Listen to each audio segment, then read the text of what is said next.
It is a chilly day in Denver, Colorado as we start the second half of the season with the first place Kansas City Chiefs taking on the Denver Broncos. Chiefs are leading the AFC West by a half game over idle Oakland, and the Chargers also with a bye making a move, all serving as our backdrop today here in Denver. And with Solomon Wilcott's Kevin Harlan, thank you so much for joining us this afternoon. What impressions did you take away from the West Coast last week? The Raiders in overtime beating the Kansas City Chiefs. First of all, I think I learned that the Kansas City Chiefs quarterback Matt Castle provides a tremendous template for winning. It starts with his consistency and leadership at the team's most important position. More than anything, he provides balance with the league's best rushing attack. How about the tandem of Thomas Jones and Jamal Charles? Jones has the power to take it up the middle, and then Charles has the explosive ability to hit the edge and take it to the house. His 6.4 yards per carry, best in the National Football League. Late news from the Chiefs, inactive today, Dexter McCluster. Now for the Denver Broncos, their arguably best defensive player the first half of the season, DJ Williams, will not start today. Off the field issues, more on that coming up. 4 consecutive losses for the Broncos. This is a critical game. And more importantly, it's a critical game for Kyle Orton, their quarterback. They put a lot on his shoulders, and he tends to play well. Now he has to get the ball into the end zone, in the red zone. More than anything, it's 300-plus yard passing per game, second most in the National Football League. 5 interceptions after attempting over 300 passes, I think is pretty good. His 2,500 passing yards in their first 8 games of the season, the most by any quarterback in the history of the Denver Broncos. Again, he's got to score in the red zone. It's about points, not yards. As you take a look at our weather today, 43 degrees. There is a breeze to contend with. They say it'll pick up as the game goes on. And a look at the second-year head coach of the Kansas City Chiefs, 43-year-old Todd Haley. And on the other side, Josh McDaniels at 34. He began 6-0. They've gone 4-14 since. So obviously a lot on the line for the 2-6 Broncos against the 5-3 Chiefs. Ryan Suckup will be kicking off for Kansas City as the Chiefs lost the toss of the coin. Demaryius Thomas is deep back for Denver. It's the Chiefs, it's the Broncos. Big game in the West, and away we go from chilly Denver. They'll leave it in the end zone for a touchback, and it will be first down and 10 from the 20 for the number 8 offense in the NFL, led by Kyle Orton. Number 3, Solomon in passing yards in the NFL, but the 5th most sacked quarterback in the league as well. Kyle Orton talked about getting off to a fast start. They've only scored 7 points in the first quarter of their game so far this year, the worst in the National Football League. I think it's imperative that they get on the scoreboard early to try to take the Kansas City Chiefs out of their running game. A healthy lead will go a long way in helping in that goal. Reno is in the backfield, first and 10 from the 20. And right on the money. Working on Flowers. Gaffney, they're waving it off. They're waving it off. No completion on the play. It'll be second down and 10. Going for Jabbar Gaffney. The offensive line for Denver with some changes. Ryan Harris is back in as the right tackle. Zane Beadles, a rookie, goes to left guard. And the trio of Brandon Lloyd, Gaffney, and Royal, number 1 in the NFL as a group in receptions and in yards. It'll be second down and 10.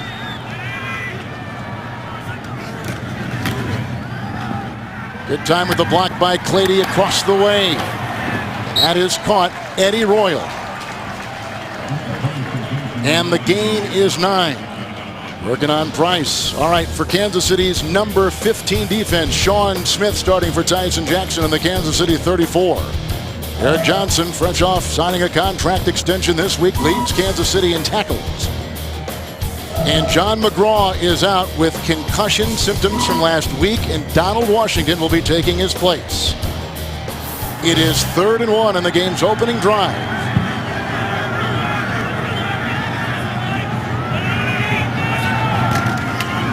Spencer Larson. They'll take it right up the middle, and he'll pick up a couple yards on the play. Edwards at the bottom of that pile. Jackson was in. They get the first down. And they'll move the ball to the 31. You know, we come in, we talk so much about the Kansas City Chiefs, their ability to run the football. And Denver and Josh McDaniels, they spent the entire bye week trying to prepare their run defense to improve, where they rank 31st in the NFL. How do you protect your run defense? you got to keep your offense on the field, convert on third down, and create long drives, put points on the board. 1st and 10. Going deep and looking for Lloyd. Did he catch the ball? Oh, what a grab at the 31-yard line. Deep back Carr. And deep back Washington. A 37-yard strike to start things off for Denver. Well, watch the left side of your screen. They're going to attack over the top of the head of Washington. See, his helmet is facing the quarterback. He is not able to find the ball, and so that's the target point, and just a great catch by Brandon Lloyd. But they're attacking the safety down the field, trying to throw the ball right over the top of his head where he can't find the ball. Brandon Lloyd was able to locate it. Washington was not. Lloyd has more receiving yards in the NFL than any other wide receiver. 1st down and 10. Barry on the blitz. Incomplete across the way. The second-year tight end Gronkowski was on the move. It'll be 2nd down and 10. You had an inkling they would go deep early in this game, didn't you? I thought they would, because they need to get off to a fast start. As you take a look at Romeo Crennel, the defensive coordinator for the Kansas City Chiefs today, remember he is without 2 of his big safeties in terms of the starter, John McGraw. Kendrick Lewis, the excellent rookie from Ole Miss, he's out. And so Todd Haley is having to go with his 3rd corner, and Donald Washington, and the Denver Broncos come out on the attack. Moreno on 2nd down and 10. Wrapped up down at the Kansas City 17-yard line, hit by Derek Johnson. Washington there as well. That's a 14-yard burst, and another Denver 1st down to the Chiefs 17. How about the Broncos giving them a taste of their own medicine? Some power inside running with Moreno. And I just think it's going to be a real interesting thing today to figure out if this offensive line for the Denver Broncos has finally come together. They were banged up, a lot of injuries during training camp the earlier part of the season. They said this is the healthy this offensive line has been all season long. Game opening drive. It's 1st and 10 for Denver from the Chiefs 17. And going deep and incomplete in the corner of the end zone. Carr was defending, and the rookie Demaryius Thomas was back there, the #1 pick out of Georgia Tech. They're pushing the ball down the field today, Kevin. I thought Thomas had an opportunity to haul this one in right off the fingertips. So he had Carr beat. Nice throw by Kyle Orton. And Thomas, the rookie, has to come through for his quarterback. They're inside that red zone that we said. They can move the ball from the 20s to the other 20. Once they get inside the 20-yard line, what we know is the red zone, this offense has struggled. Wildcat, 2nd down and 10. Now they go back to Orton under center. Moreno, chase by Belcher, and in for the touchdown. A 17-yard catch and run, and Denver is on the board. Kyle Orton told us when we talked to him on Friday that patience inside the red zone. See, he wanted to go over to his right side over here. But watch him come back to Noshawn Moreno. So patience buy time for Moreno to detach from coverage and watch him power his way in the end zone. He knows that down there he can't afford to go out of bounds. It's his only shot to score a touchdown was after he caught the ball. Noshawn Moreno's 2nd touchdown, a 3rd touchdown reception this season. Here is the Prater extra point, and 7-0 Denver. They have put a lot into this game. 12:02 to play in the 1st. An early and distinct message sent by the 2-6 in last place Denver Broncos. Pretty impressive game opening drive by the Denver Broncos. Early points in the 1st quarter is what they needed. They were going to preach that throughout the entire week of their bye week, and entering into this game puts a lot of pressure, I think, on the Kansas City Chiefs to have to match this explosive offense for the Denver Broncos. And here's the kickoff by Prater. This is Javier Arenas from the 7-yard line with a block by Copper. Out to about the 28-yard line, and gang tackled there on a 22-yard return. Kyle Orton with the touchdown pass. A good catch and run by Noshawn Moreno. 7-0 Denver. Catch and run, Noshawn Moreno. Touchdown pass by Orton. Let's see how the Chiefs respond here early from the 28, 1st down and 10. Taking the end around, Jamal Charles. Hit on the play by Joe Mays. It's a gain of 2. He's to the 30-yard line. The Chiefs offense comes in number 13 in the league. Quarterback Matt Castle attempted a season-high 35 passes last week. But Solomon, he's been sacked 3 times each of the last 2 games. Yeah, but he has always made the plays. And I thought last week gave them a chance to win the ball game. And now they come into this week's game just wanting to play clean and error-free. Hard to do when you're playing from behind. 2nd down and 8. Copper with the catch, working on Mays, 42-yard line. That's a catch at 12 and a Kansas City first down. The center, Casey Wigman, a Bronco for the last 2 years, is back with the Chiefs, and one of the major reasons why they are running the ball so well. Number 1 in the NFL. And they will interchange Jones along with Jamal Charles. Charles in there right now, but Jones has had a terrific impact on this team in his first year. 1st and 10. Charles.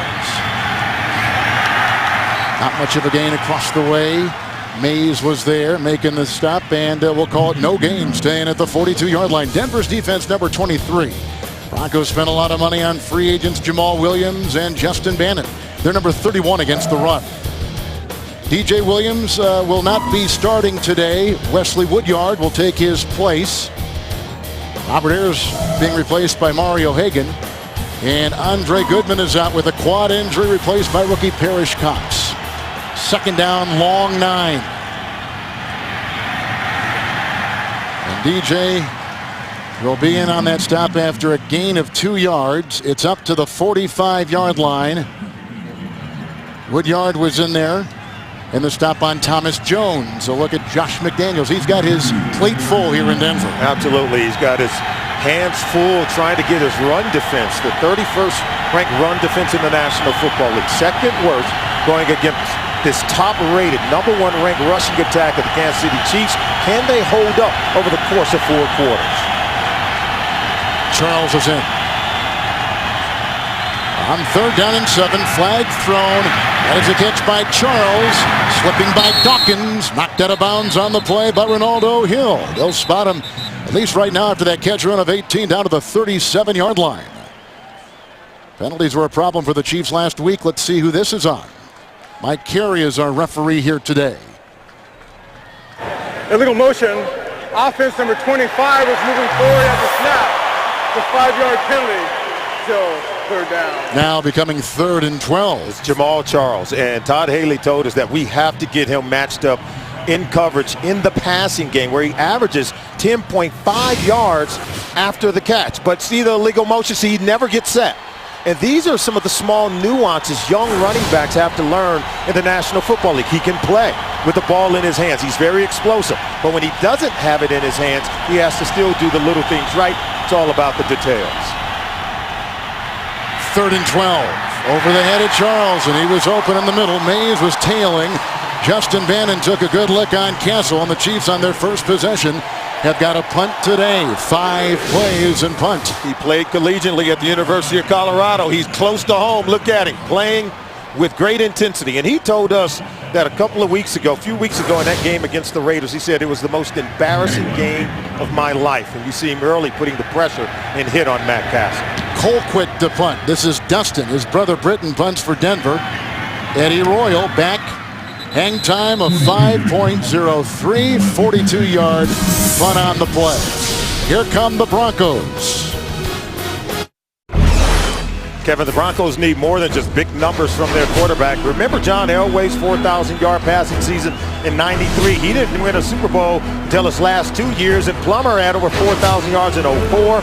Never took the team to the playoffs. And Jay Cutler, 4,500 yards passing in '08. He never went to the playoffs in his 2 seasons. And while Plummer did take him to the playoffs, never to the Super Bowl. 1st and 10 handoff. This is Moreno. Brought down by Derek Johnson. Dragging him down. 26-yard line. Gain of 9 on the play. Kyle Orton is on pace for 5,000 passing yards this season. That's never been done by any Broncos quarterback. But wins have been hard to come by. We talked about it during that first possession, Kevin, that, you know, the yards are good, but points are better. And the fact that he was able to finish off that possession by putting points on the board, that's a good sign for the Broncos. 2nd down and 1. Looking catch right here. That's Demaryius Thomas. Brought down by Derek Johnson. That's a catch and gain of 13 yards to the 40-yard line. On that first possession, how about Kyle Orton coming out, slinging the ball down the field, being very aggressive and attacking down the field with the vertical passing game, and then getting the ball in the hands of Noshawn Marino, and then their ability to score inside the red zone. It's the first time all season they were able to score their first possession of the ball game. 1st and 10, Eddie Royal on the end around.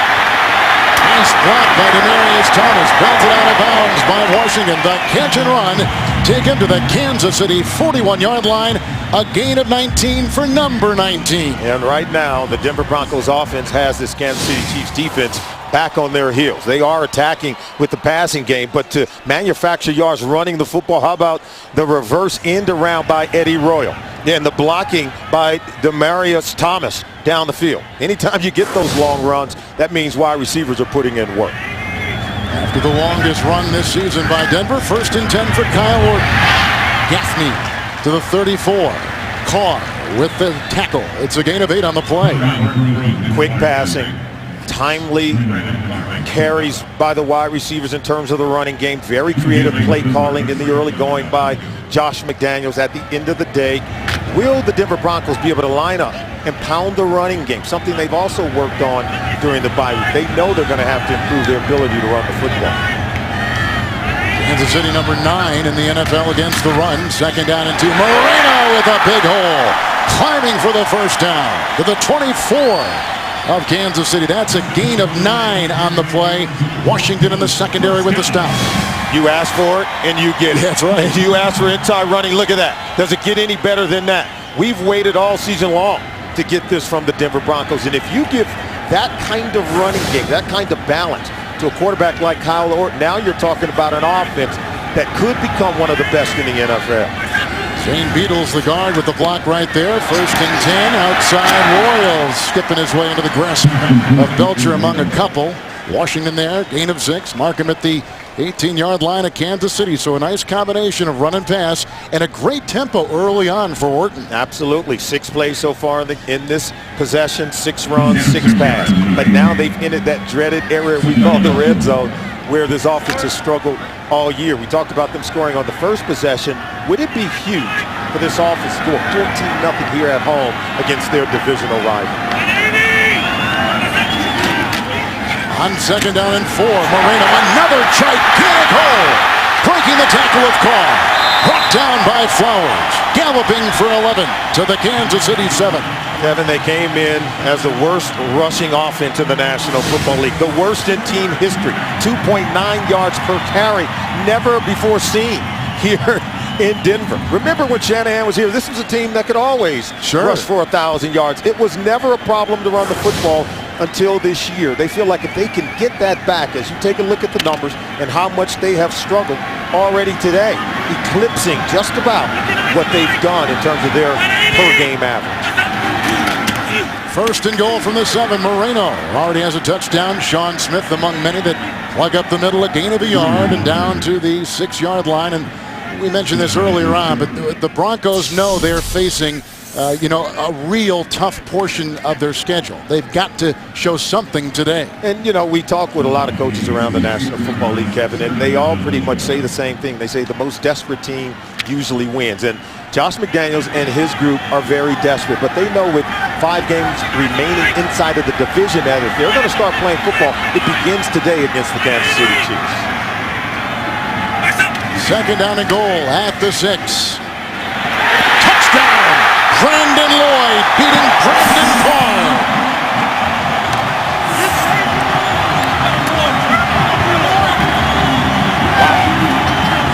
Kyle Orton going to the guy he told us he has the most confidence in Brandon Lloyd. Watch him beat the double coverage over here.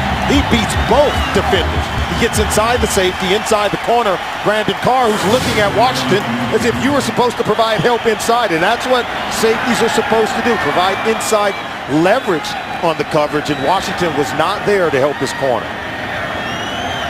Rader will try the extra point, and it is 14-0 Denver. A 19-yard run by Royal. A 13-yard catch and run by Thomas.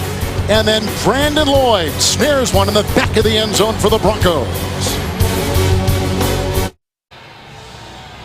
What to make of the Broncos? The 8 previous games, first quarter total 7 points. Today in 10.5 minutes, 14 points. The miracle of a bye week. Yeah, I guess so. You get extra time to work on these things, and you emphasize it throughout the couple of weeks that you have to practice. And that was my number one question to Josh McDaniel. What was the point of emphasis during the bye week? And he said our first quarter scoring, and boy, have they responded to that. Here's rookie Javier Arenas from the 2 for Kansas City. Beckham brought down on the play. David Bruton makes the stop at the 21, 20-yard return. Now Matt Castle playing from behind because Royal and Moreno and Lloyd have been spectacular in starting. What's that score do to Kansas City's offense this early? They have to remain patient. Stick with the running game. That's how you got to 5-3, and that's how you have to improve. Stay patient. Still a lot of time left in this ball game. Don't start throwing it all over the yard. This is Charles on first down and 10. DJ Williams has got a beat on him and brings him down. That's the guy we were talking about before. Gain of 3 to the 24-yard line. The new NFL.com mobile apps are here no matter where you are. You can stay in the game all season long. Go to NFL.com/mobile to learn more. Let's fill you in on this DJ Williams situation. Leading tackler, stripped of his captaincy, fined $15,000 by the team. He didn't start today. Punishment for his arrest early Friday morning on suspicion of drunk driving. 2nd down and 7. Charles. Cox with the block.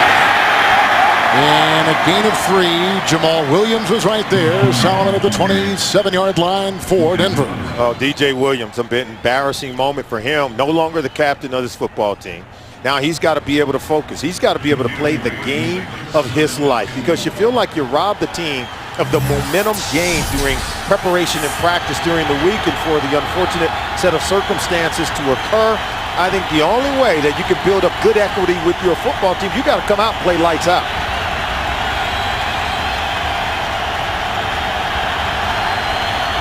Six defensive backs, 3rd down and 4. Going deep and just out of the reach. Chambers, 3 and out for the Chiefs. Cox was back there, along with Ronaldo Hill for Denver. Oh, it's an overthrown ball. More than anything, the score is helping the Denver Broncos run defense. They're forcing the Cleveland Browns to have to throw the ball on 3rd and medium. And if you're the Kansas City Chiefs, you don't want to take the ball out of the hands of Jamal Charles and Thomas Jones. Royal is back, and a punt, Colquitt. 5 and punt for Kansas City. This is a 3 and out for the Chiefs, almost blocked with great penetration. Royal is back from the 29. Chased by Arenas. Out of bounds he goes. And it was a 44-yard punt. It was a 19-yard return again by number 19, Eddie Royal, who had an end around on a 19-yard run earlier in the game. And Denver's going to begin with good beginning field position tomorrow on CBS. Don't miss a new episode of TV's #1 news show, Hawaii 5-0. That's tomorrow, and it's only on CBS. Look where they start here. Solomon at the 47-yard line. Excellent field position, and you're witnessing a very balanced attack by the Denver Broncos. Gaffney, Orton. They want to go deep. They're going to go underneath. That is Moreno, and the coverage by Berry, and the gain takes him close to a 1st down at the Kansas City 43. Pickup of 10 right there with a little razzle-dazzle. Remember when I talked to Todd Haley, I said, what do you expect from a team coming off a bye week? He said, we expect them to try a little bit of everything and give us something we haven't seen from them on tape. And that's exactly what they got right there. Fake reverse, throw back to Orton, and then they tried to get the ball down the field, but he took the checker and no Sean Marino. He's completed his last 6 passes as Kyle Orton. And they give him the 1st down. Gaffney played a little quarterback while in high school down in Florida.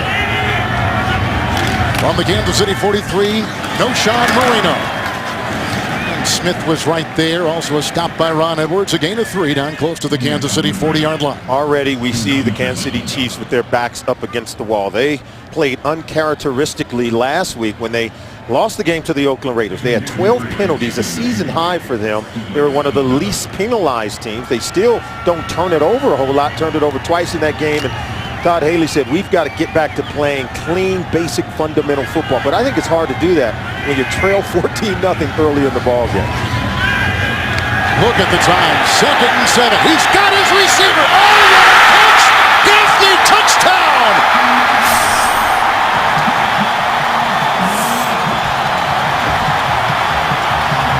They are playing with house money. They come in, not much is expected of them. A couple of weeks to prepare, and they're going for the jugular. Up top, without the 2 top safeties in the game for the Kansas City Chiefs. This is a great throw, but an even better catch by Jabbar Gaffney. Did that ball hit the ground, and did the ground help him pull it in? I know they're probably going to take a look at it. I would if I were Todd Haley. Price, number 35, they just signed him off the practice squad earlier this week, and Todd Haley is going to throw the challenge flag. So we will see if indeed Kyle Orton has thrown his 3rd touchdown pass today to that guy right there. 9th year Florida Gator, formerly of the Gators, Jabbar Gaffney. Remember, it was ruled a touchdown on the field, and we need clear, visible evidence that it was not a catch. The ruling on the field is a catch for a touchdown. It's being challenged by Kansas City. One more time. Derek Johnson was back there. The knee was down, and we'll see when we come back. Welcome back. We have a couple of looks at it, and from everything that we see, there is nothing that would show that the ball was dislodged from the possession of Jabbar Gaffney once it made contact with the ground. Okay, we see that the ball does make contact with the ground, but we can't see that the ball had been jostled or dislodged after it made contact with the ground. And so by the rule, they would have to uphold this as a catch because there's no clear and visible evidence that the ball was dislodged in any way after Jabbar Gaffney had made the catch. And there is no clear evidence here that after he made the catch that the ball came out in any way, shape, or form, or that there was any movement after he made the catch. I think based on the pictures we showed you and what the officials are seeing, they're going to uphold the ruling on the field, Kevin. Gaffney, you may recall in that January game of last season, the season finale, had 14 receptions against the Chiefs and 213 receiving yards. And if this is ruled a touchdown, as you see Ricky Price, like we said, he just signed right off the practice squad. No McGraw today, concussion-like symptoms. He took that knee from Robert Gallery in the head late in the game last week out in Oakland, so he is out.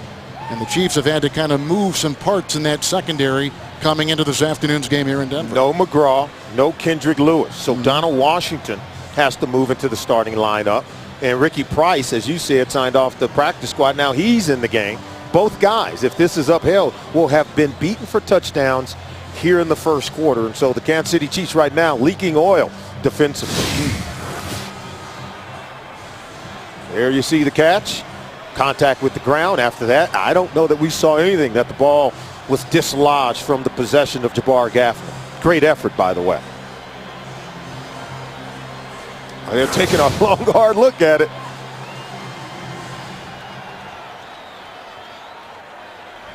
Mike Carey. The replay system was inoperable. Therefore, the ruling on the field stands. It's a score. I've never heard that explanation. Kansas City with a team timeout since the system did not work. Well, the system down on the field, the officials are saying did not work. Now, you saw it at home, and we're seeing it here, and I'm sure that explanation doesn't work for Todd Haley. He's saying, are you kidding me? But if I were to talk to Todd Haley, I would say, Coach, based on what we saw, the ruling on the field should stand. And that's not something the officials can say because they didn't get a second look at it. They had the first initial look on the field, and they ruled it a touchdown. And I think their ruling was correct on the field. And Kansas City, because it was inoperable, will not lose a timeout, or a timeout with that challenge that was Boy, if you're Todd thrown Haley, out there. You got to be saying you're kidding me, right? I mean, There were some tough and difficult calls in that game last week for him against the Oakland Raiders. And by the way, their last 2 games have gone into overtime. So they played in some very close, hard-fought games, and now they find themselves trailing by 21 points if this extra point is made. Prater makes it 21-0. 3 touchdown passes by Kyle Orton. Moments ago, a 40-yarder hauled in by Jabbar Gaffney. Before that, a 6-yard touchdown pass in the back of the end zone to Brandon Lloyd. And the one that got things started for Denver, a 17-yard catch and run by running back Noshawn Moreno, and some words to his secondary.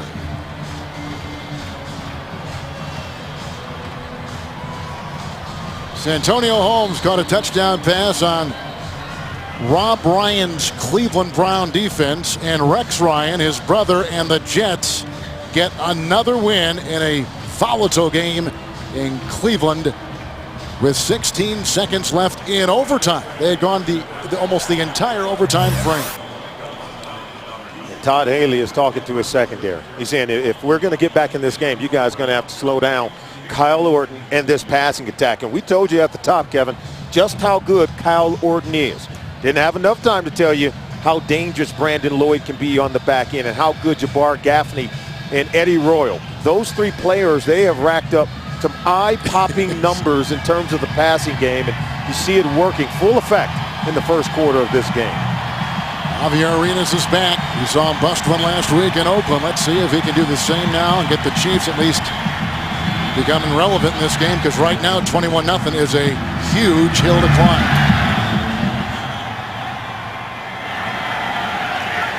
And Arenas from the 2 again with a copper block. Running outside, finding a seam, and knocked out of bounds on the play. It looked like it was the kicker, Prater, a 35-yard return. They had a problem of scoring points in the first quarter. Consider that problem solved today. Kyle Orton, 3 touchdown passes here in the first frame, including one to Noshawn Moreno. And then, how about the quick strike to Brandon Lloyd in the back of the end zone? No problem going up top. Excellent catch by Jabbar Gaffney, gives him a 21-point lead. Now, if you're Matt Castle, you don't have to try to get it all back in one possession. I think you go to the run game. The best thing you can do is play keep away from Kyle Orton in that Denver Bronco offense. 1st and 10, there's a sack. Coming in with a nice defensive play, Mario Hagan. That's a sack back to the 28, loss of 8 on the play. Now the Broncos are playing what we call complementary football. The offense goes out, get a big lead. You know they're going to come out and try to throw the ball to play catch up. And so now if you're Don Martindale on the defensive coordinating side for the Broncos, what do? You dial up blitzes to get to the quarterback. This is where turnovers can really come back to bite you if you're Kansas City. 2nd down and 18, trying to go underneath the Chambers. A flag was thrown. The coverage by Joe Mays, one of the linebackers. I asked you this before. I'm going to ask you again. Does Kansas City alter their offensive game plan? You see the alterations taking place in this possession. Where has it gotten them? A sack and a penalty. Defense number 51 from the spot of the foul, automatic. First down. It's Joe Mays, the linebacker. And Mays helps him out because they had dug a hole. 2nd and long, you're looking at 3rd and long. Look at that. Don't hit him. The ball's coming to him. Play the ball once it's in the air if you're Mays. And now you create a new set of downs. I'd like to, if you're Kansas City and you're Charlie Weiss, why would you not go to the run game? Your best football players on offense is Thomas Jones and Jamal Charles. Allow the run game to work for you. Allow yourself to eat some time off the clock and keep Kyle Orton on the sideline. Castle 1st and 10. It's on the money ball. Brought down on the play by 9-time Pro Bowler Champ Bailey. His first catch, gain of 18 on the play.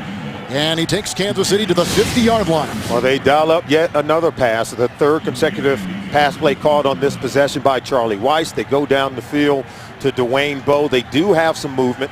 I think the coverage for the Denver Broncos need to tighten up. Remember, they have a veteran group in that secondary. Matt Castle talked about it. He felt like it was the strength on their defense.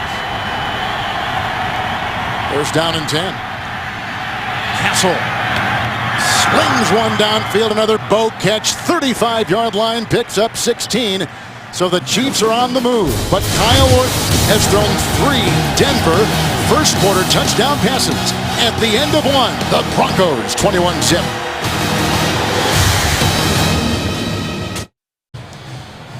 Denver quarterback Kyle Orton has thrown 3 touchdown passes. Chiefs trying to combat first place Kansas City on top in the West by a half game over idle Oakland.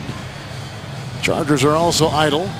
2-6 Denver in last place, coming off a bye, and losers of 4 consecutive games have come out on offensive fire so far. But the Chiefs trying to get back here with this drive.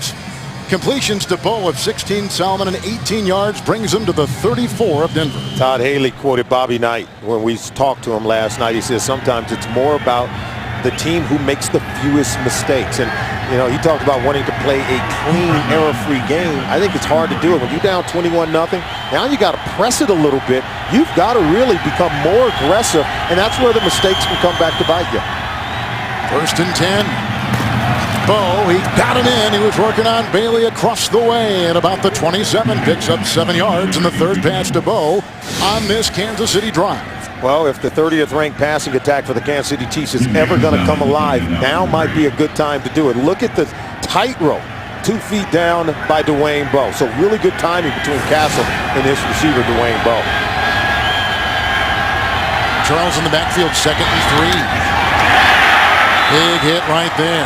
Mike Cox out of Georgia Tech. No gain on the play. Joe Mays right there with the stick. Last time Mays hit him before the ball arrived. This one, perfect timing. Wasn't much for a sound effect, but nonetheless, very effective. That much, I like that. Because sometimes, I mean, our CBS microphones pick up incredible collisions. Yeah, if you were to pick up what Todd Haley is saying right now, I could only imagine. That's true. That is true. 3rd down and 3. Charles at the side of Castle. Marcus Thomas is chasing, and then finally brought down on the play. Hagan, the linebacker, the 2nd sack he's registered today. It's a loss of 7. Push him back to about the 34.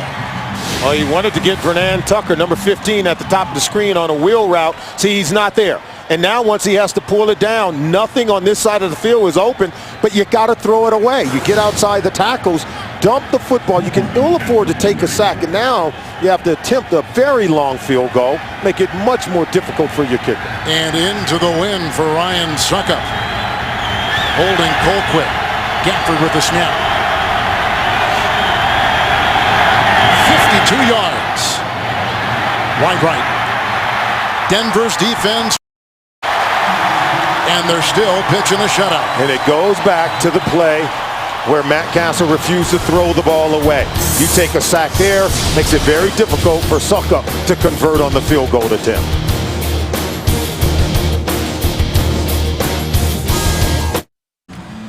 You make a good point on that sack. Knocked him 7 yards back and maybe a little bit more oomph on that 50-yard. Yeah, well, he has to put a little bit more into it, and so while he had enough distance, it went wide right. But I contend if he was closer, it makes for an easier attempt. Moreno on 1st and 10. Carr brings him down. Johnson brings him down. The run to the Kansas City 49, a burst of 9. And Kevin, we said it before, give you 3 reasons why the Chiefs need to play perfect football. I think they have a young draft class that really has committed some contribution, but it's a tremendous learning curve, and then they have to play turnover-free football and avoid reckless penalties. 12 penalties for 100 yards in a loss last week to the Oakland Raiders, and Todd Haley talked about it, that we are still a team in transition. We're a very young team that has to play better.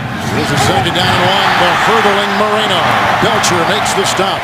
It's a 1st down to the Kansas City 38-yard line, a pickup of 11 yards, and the Broncos will move the chains. Speaking of playing better, the Chiefs have to play better on defense. Right now, the Denver Broncos are taking it to them. It started with Kyle Orton and the passing game, and so they're giving so much respect to the passing attack of the Denver Broncos. They're not defending at the point of attack, and I think if you have to play 7 in the box, if you're the Broncos, you have to be able to run the ball. Look at Noshawn Marino's production compared to that of Jamal Charles. Lance Ball called off the practice squad on 1st and 10. And Tyson Jackson among a couple, along with Johnson making the stop. It's a gain of 4. They're going to put him down to the 34. By the way, Washington is out as the safety who's taken the place of the injured McGraw. Washington is out, and Ricky Price, special teams guy, and now seeing a lot of time as a safety, is in there playing every down. So we'll find out if Washington got hurt. It's 2nd down and 6. Moreno back in. Ali got at the feet of the quarterback. That's a catch at the 24-yard line. It was made by Gaffney. Back there, Johnson and Berry, a gain of 9. Boy, you love the play by Clady, the left tackle. He's able to chop Tamba Ali, who's on the ground on that play. That creates, I think, a nice throwing lane for Orton to get it to Jabbar Gaffney right here. Look at that. Underneath the linebacker, Derek Johnson. And Johnson had a phenomenal game in the season finale here in Denver at the end of last year. And that defense right now needs those kinds of plays. It is a first down. End around Royal. Cooper with the lead block. And on the side, Flowers makes the stop. Gain of 1 earlier on a run just like that. Royal ran for 19. Flowers. Yeah, teams don't like to run that end around reverse down inside the red zone. So what do? They call it right around the 25-yard line. Oh boy, Kansas City Chiefs. Look at the defense getting gashed today, giving up 250 yards, and we're just into the second quarter. Chiefs have just reported to us nothing wrong with Washington. Price is just in there. Second down and 9. Nice little catch and run right here. Look at this. Demaryius Thomas out of bounds at the 22-yard play. And holding his backside, as you can see. Yeah, watch number 35, Price, come up and try to make a tackle here. Now you got to be able to close up, wrap up. He bounces off you. Now he gets it down inside the 5-yard line, lands on the place that no one wants to land when you're propelled through the air. And now he's feeling it. But right there, you've got to be able to wrap up if you're Price. So no matter who they're putting in at that safety position, Kevin, the play has been less than stellar. Looking at Demaryius Thomas, we told you earlier, he was the #1 pick out of Georgia Tech. Slowly getting up. All things working offensively right now for the Denver Broncos. They've got it 1st and goal at the Kansas City 1. Already today, Orton has thrown 3 touchdown passes as they assist Thomas to the side. If you want to know what's going on, I mean, uncharacteristically, the Broncos are able to run the football. Yes. 95 yards rushing so far in the game. And so Josh McDaniels has the balance he's been trying to achieve all season long. It took a bye week maybe to get it. It took this offensive line becoming more healthy. Sean Marino is also more healthy. Berry is the only defensive back. 5 linebackers in. 1st and goal at the 1. Orton hit by Ali, and they go into the end zone. That is incomplete. Looked like they're going for the tight end Gronkowski. He had hit 9 consecutive passes. And Kyle Orton very lucky, because an interception here would rob you of your momentum. I think he forces this ball into cover. Take a look at this one. Trying to go, it looked like, to Daniel Graham, but there's more red jerseys than there are orange. More than anything, he knows he's gotten away with a critical mistake. Tim Tebow now in the huddle. You think he's going to throw it? Most likely he's run it almost every single time, but I wouldn't be surprised if they would allow him to throw it. He's got 2 rushing touchdowns already this season, and our officials will confer. 10-12 to play. We're in the second. Broncos burn their first timeout, leading 21-0. Broncos just took a timeout when they inserted rookie Tim Tebow. Chiefs are going to have 4 defensive linemen, and Ali will probably down in a 3-point stance. They got the 5 linebackers, and then the single defensive back is Eric Berry. So it'll be 2nd and goal at the 1. And Solomon, Tebow is in. Larson is ahead of him.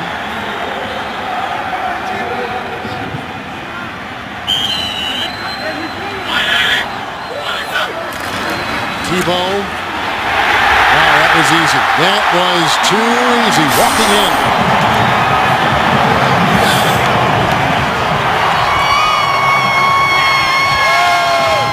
Tebow does an excellent job of reading the defense. Watch the block down here, and then he gets outside. See, he reads the fact that they've already set the edge, and then he knows he has the speed and the ability to get it outside. Started with a great block from the tight end, Dan Graham.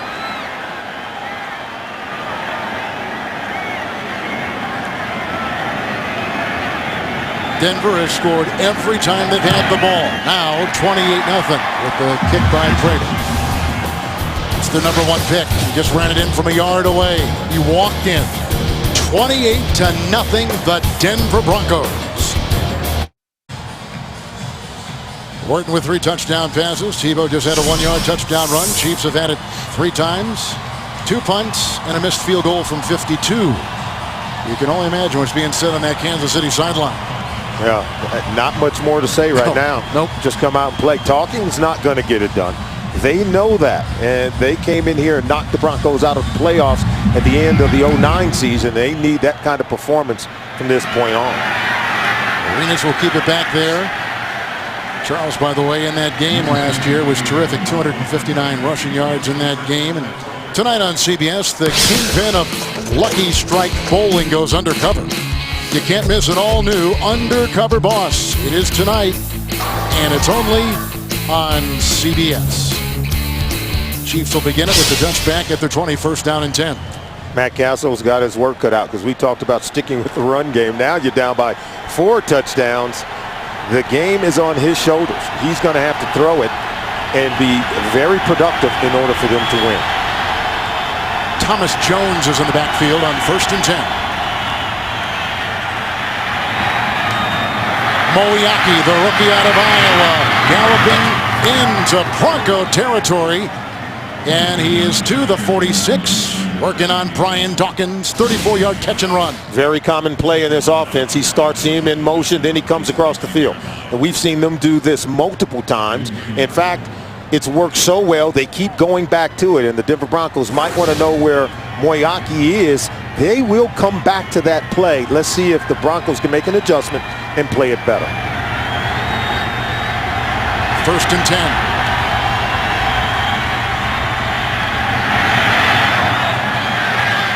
Tucker was jousting downfield with Parrish Cox, incomplete. 2nd down and 10. We talked about this just a second ago. Charles against this team. Yeah, then the season finale, he came in here, rushed for 259 yards, a couple of touchdowns, broke the back of the Denver Broncos, knocked them out of the playoffs. Remember, if the Broncos had won that game, they would have finished in the postseason. But Jamal Charles, very explosive, catapulted him into, I think, a really good start this year. All the Chiefs point back to that game, saying what a boost it gave them during the offseason, allowed them to get off to that 3-0 start in 2010. On 2nd down and 10. That's caught by Bo, whacked by Mays, 4-yard gain to the 43. And you felt that one. That was a jarring hit by Joe Mays out of North Dakota State. Mays inserted into the starting lineup. Take a look at him. Bam. Nice timing.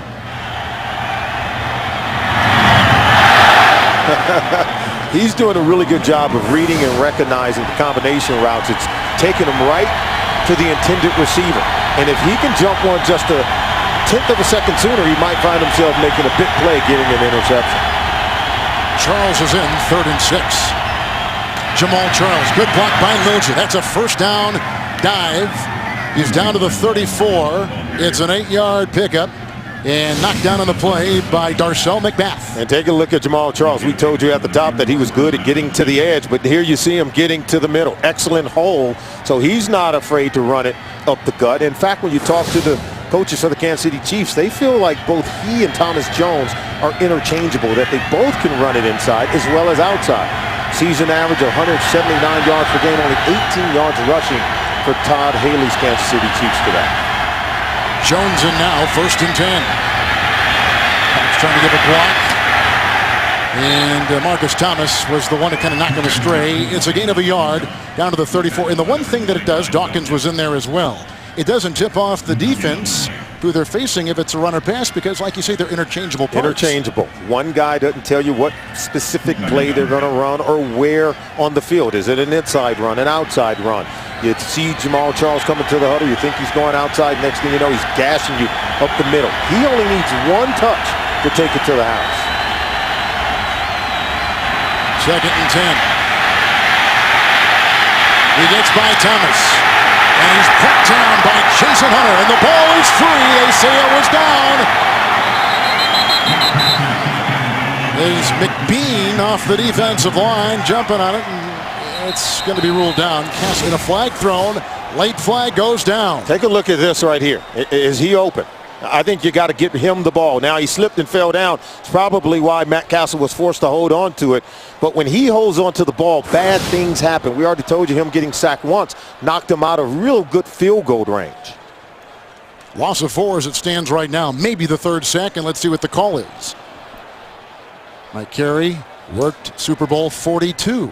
After the ball was dead, personal foul, unnecessary roughness, defense, number 51, 15-yard penalty from the dead ball spot, automatic, first down. Joe Mays. No, Mays likes hitting people. Yes, he does. Watch him come in right here. Okay, what are you going to do, Mays? No, Mays, don't do it. Right in front of the official. Well after the whistle has been blown and after the ball was ruled dead. Chiefs have had it 3 previous times. This is their 4th possession. Big play on this drive, a 34-yard catch and run by the tight end, rookie Moiaki. 34 yards. Now Solomon at the 24. As you see, the sacks allowed recently and what they did protecting the quarterback the first 6 games of the year. Some of that is Matt Castle just not getting rid of the football. Sure, right. Can't put it all on the offensive line, but critical possession here with a new set of downs for the Kansas City Chiefs on offense. Let's see as Matt Castle can get his team into the end zone. Charles is in. It is a first down, and the Kansas City Chiefs at the 24 of the Denver Broncos. Kyle Orton has thrown 3 touchdown passes in the game.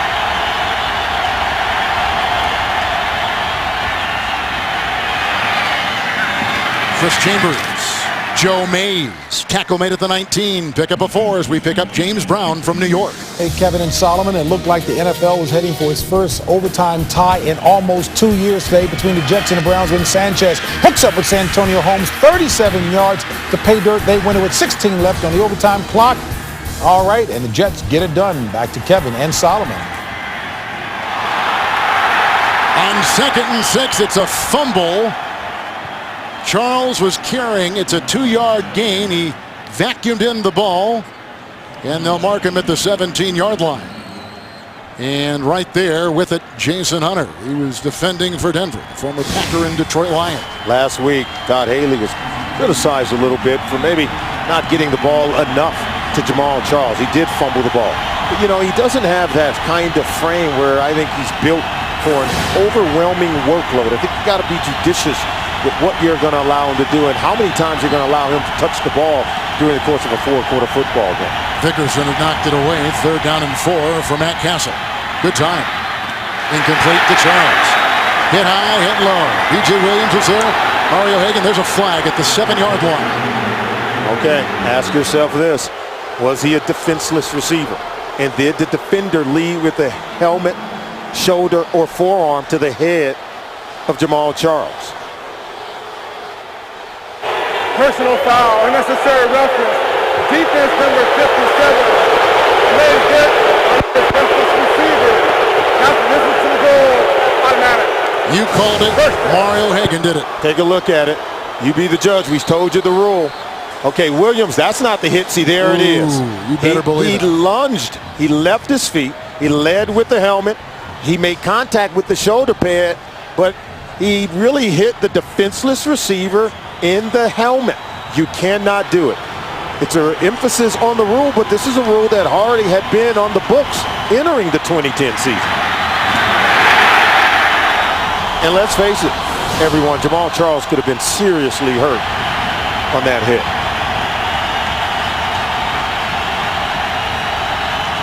It's 1st and goal at the 8. Hagan, a fumble. It's loose. And it's picked up on the play by Hunter, and there he goes with an entourage. He will go all the way for a Denver touchdown, 75 yards.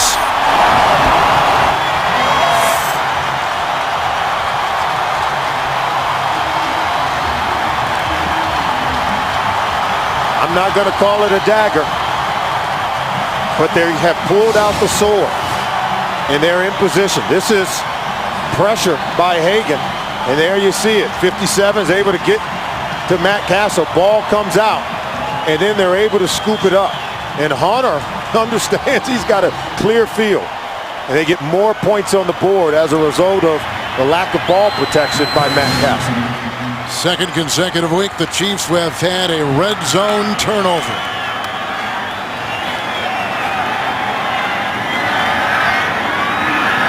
Prater will make it 35-0.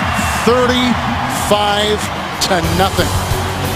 2:48 to play in the first half at Mile High.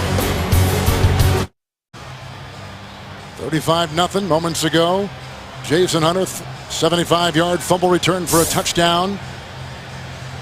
And that makes it a 35-0 game and 5:48 to play here in the second quarter. But Mario Hagan has had an incredible game with a couple of sacks.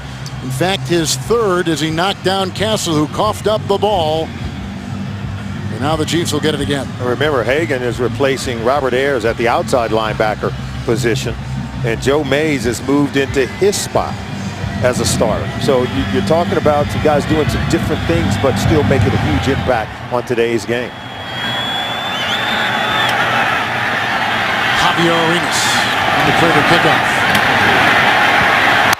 And belts it out of bounds. Nice special teams play right there.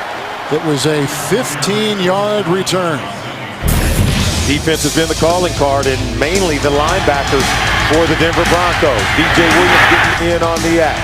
And how about Mario Hagan getting the sack and forced fumble? Hagan again, 4 sacks on Castle by the Denver Broncos today, and then Hunter is able to pick it up and run it in for a touchdown. So the linebackers really making huge plays, and they were really committed during this bye week, and you said the defense needed to improve, and boy, happened.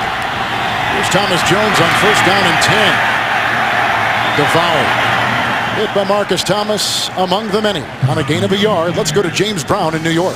Kevin and Solomon, take a look at Dallas getting some inspired play here. Eli Manning back, picked off by Brian McCann, who's in for the injured Terrence Newman. He takes it 101 yards, longest in Cowboy history. To put the Cowboys up 16-3. Jason Garrett trying to take that interim tag off of the head coaching spot. Back to Kevin and Solomon. It has been a volatile week for the Cowboys. Oh, absolutely. Flat line on their playoff hole. Charles is in, second down and 9, and in the secondary coming up with the stop on the play after a gain of 3 by Charles, and Joe Mays coming in right there with the stop. And coming up on the Sprint Halftime Report, James Brown, Dan, Jen, and Boomer, and Coach Bill Cowher for the latest news, scores, and highlights in a busy day in the NFL. That's coming up on the Sprint Halftime Report from our studios in New York. Kevin, all week you put together a game plan in terms of what you're going to do offensively. Todd Haley doesn't have a game plan for being down 35-0 in the second quarter. Who does? And no one does. No one makes preparation for that situation. 3rd and 6. He's got his receiver on the near side. That is Chambers.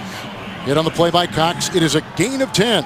They'll get the first down. Mark him at the 31. And nonetheless, you have to keep coaching. And what are the things you're coaching if you're Todd Haley for the Kansas City Chiefs? First, you got to tell your quarterback, Matt Castle, you have to speed up play. You can't take sacks, and you can't turn over the football. You've got to protect the football. He's doing a good job throwing the ball, but when he makes contact with these linebackers, he's not protecting and securing the football at all.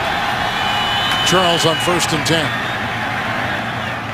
A little congested inside. It's a gain of 3 and hit on the play by Ronald Fields among a couple. He's up to the 33-yard line. You know, we talk about that mental clock for quarterbacks, understanding when the pocket is collapsing and pressure is closing in on you.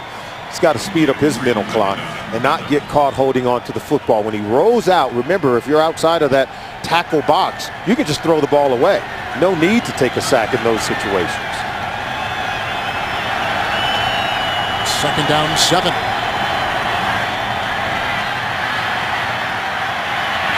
Low, uncatchable, incomplete, looking for Copper.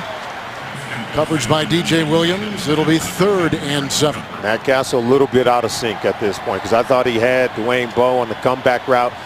He gave up on that one, then tried to hurry the throw over the middle of the field. And sometimes the quarterback, if your footwork isn't correct, if you can't reposition yourself after coming off one receiver and coming to another, then the ball's going to be less than accurate. I thought that ball went into the dirt because he didn't have his footwork in correct fashion. Asamoah now playing that left guard. Waters is out with a groin injury, came in with a shoulder injury. Here's a 3rd and 7. Castle on the money. That's a first down. Bo's had a big day so far, down to the 46-yard line. Dancing on the secondary, picks up 20 yards right there. Much better fundamentals by Castle on this throw. Watch how he's able to step up and throw into it.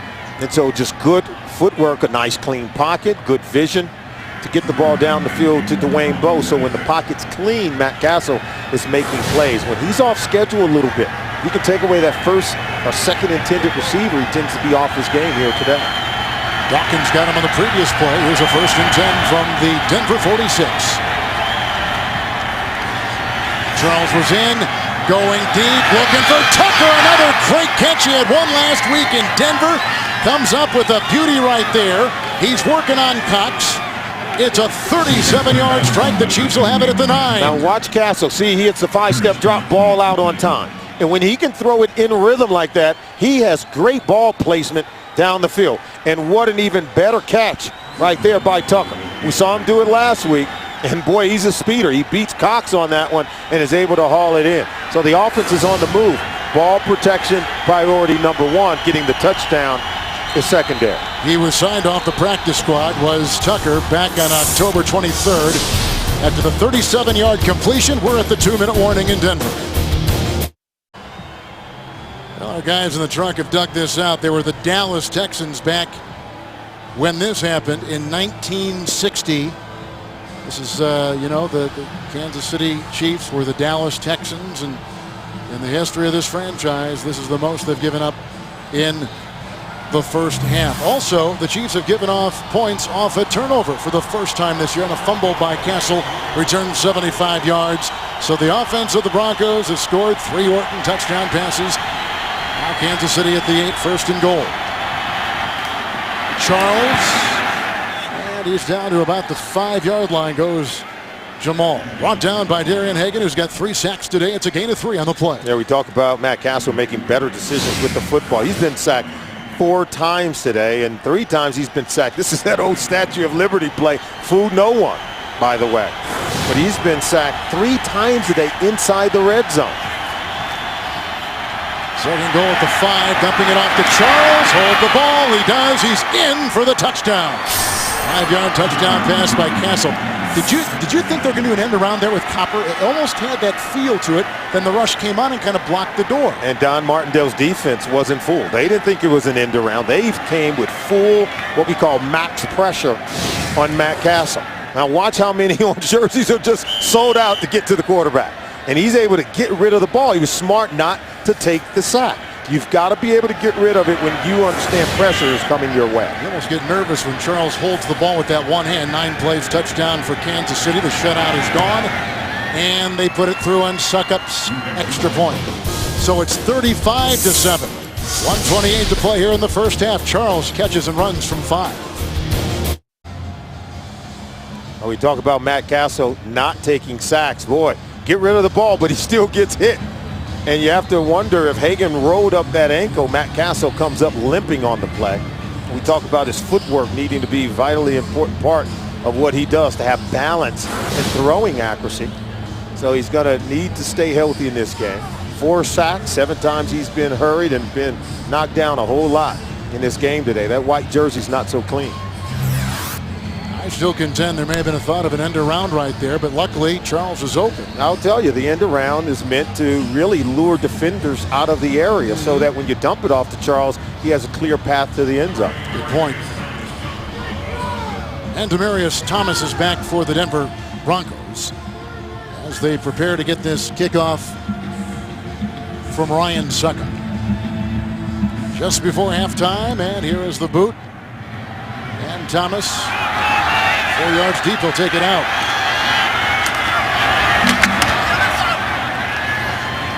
And brought down, Studebaker got him. 31-yard return. And they'll spot him at the 27-yard line.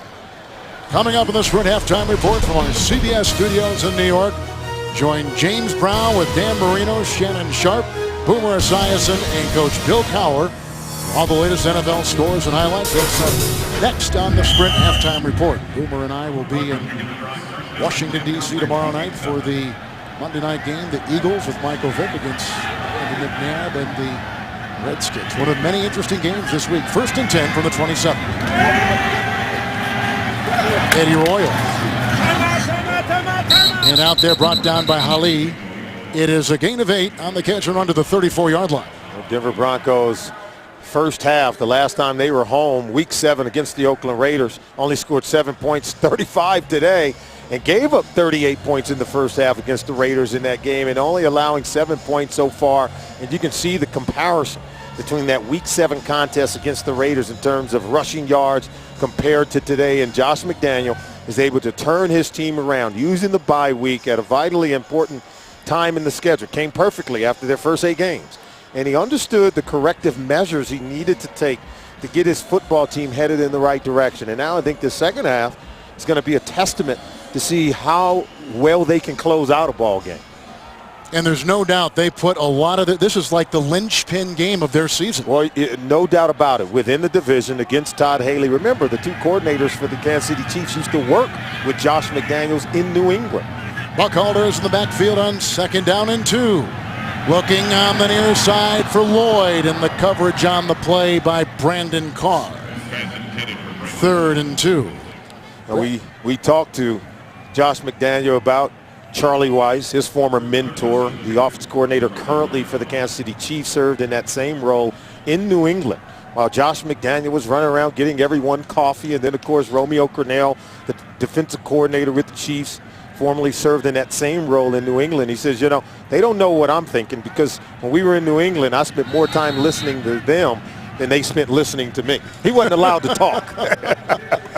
6 defensive backs for the Chiefs. Washington is back out there. Timeout taken by Denver. They burn their second.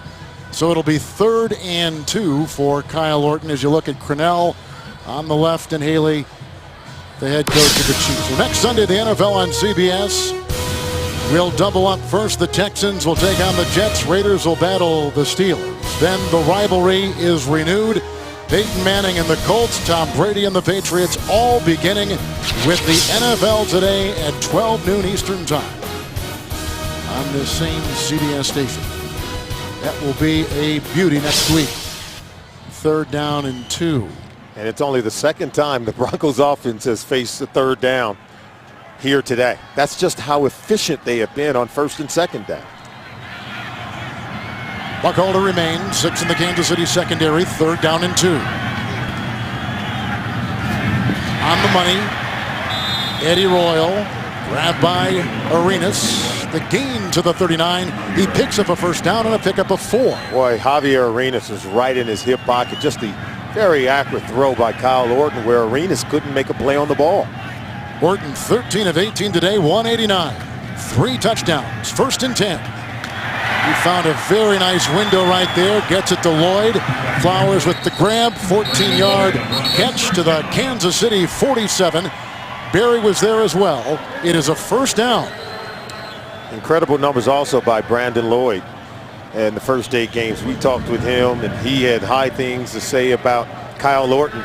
Orton already over 200 yards passing in the first half. And Orton said that Brandon Lloyd is as good of a receiver as any that he has played against. He's played now, this is his 3rd season with Lloyd. They played together in Chicago and now here in Denver. And he said there's nothing he can't do on a football field. And I asked Brandon Lloyd, I said, well, why haven't we seen these numbers from you in the past? He says, the offense was never designed to get me the ball, any place that I've ever been. And he said, and even now, this offense isn't designed to get the ball to me. He said, this offense is designed to get it to the open receiver. And so I come into a game with no expectations.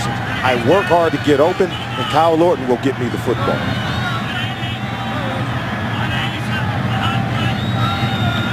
First and 10. Buckhalter goes and joins Orton in the backfield. Into the dime of Kansas City. Here comes Ali. Nicely moving up is Orton. Look at him navigate. And a little shuffle pass, and it's caught at the 40-yard line by Buckhalter. He's brought down by Studebaker. That's a 7-yard reception down to the Kansas City 40. 15 to 20. No timeout, so clock the ball right there. And that counts as an incompletion. That's the only way the ball hits the ground when Kyle Orton's playing quarterback. He's been highly efficient to that. You know, people were talking when they made the trade, Cutler going to Chicago and Orton coming to Denver. Josh McDaniels, before they pulled the trigger, watched 32 complete games of Orton with the Bears, and he felt very comfortable making that trade. You know, he went to Purdue. He succeeded Drew Brees in that offense, coached by Joe Tiller. At Purdue, it was a pro-style passing attack. I thought Kyle Orton came into this league ready to play, and now that he can read defense, you can see him operating at a very high level. 3rd down and 3. And it was knocked away by Carr. The coverage was on Jabbar Gaffney, who's got a beautiful diving touchdown pass earlier in the game. I know the crowd is excited. It's just good coverage. Gaffney fought to get back inside, but couldn't find the football. And so you see him inside, he can't find it. And Carr is clearly playing the ball with one arm up, trying to bat it down. Well, as a former defensive back, you're always talking about contact and the hand-to-hand combat that goes on. Within 5 yards. You can make contact with a receiver within 5 yards, and you can touch him down the field. You just can't obstruct his ability to make a play on the ball. 58-yard try, career long, came this year from 59 in the thin air, and he'll be short. And it's caught. This is Berry. He can return, and you can see a seam. And there goes the rookie Eric Berry, getting a block, getting by the kicker. Oh, who may have tripped him up at the last second. And then we've got a tackle made by the Broncos, J.D. Walton. 82-yard return. And now let's see if they say time has expired. Please. Thank you.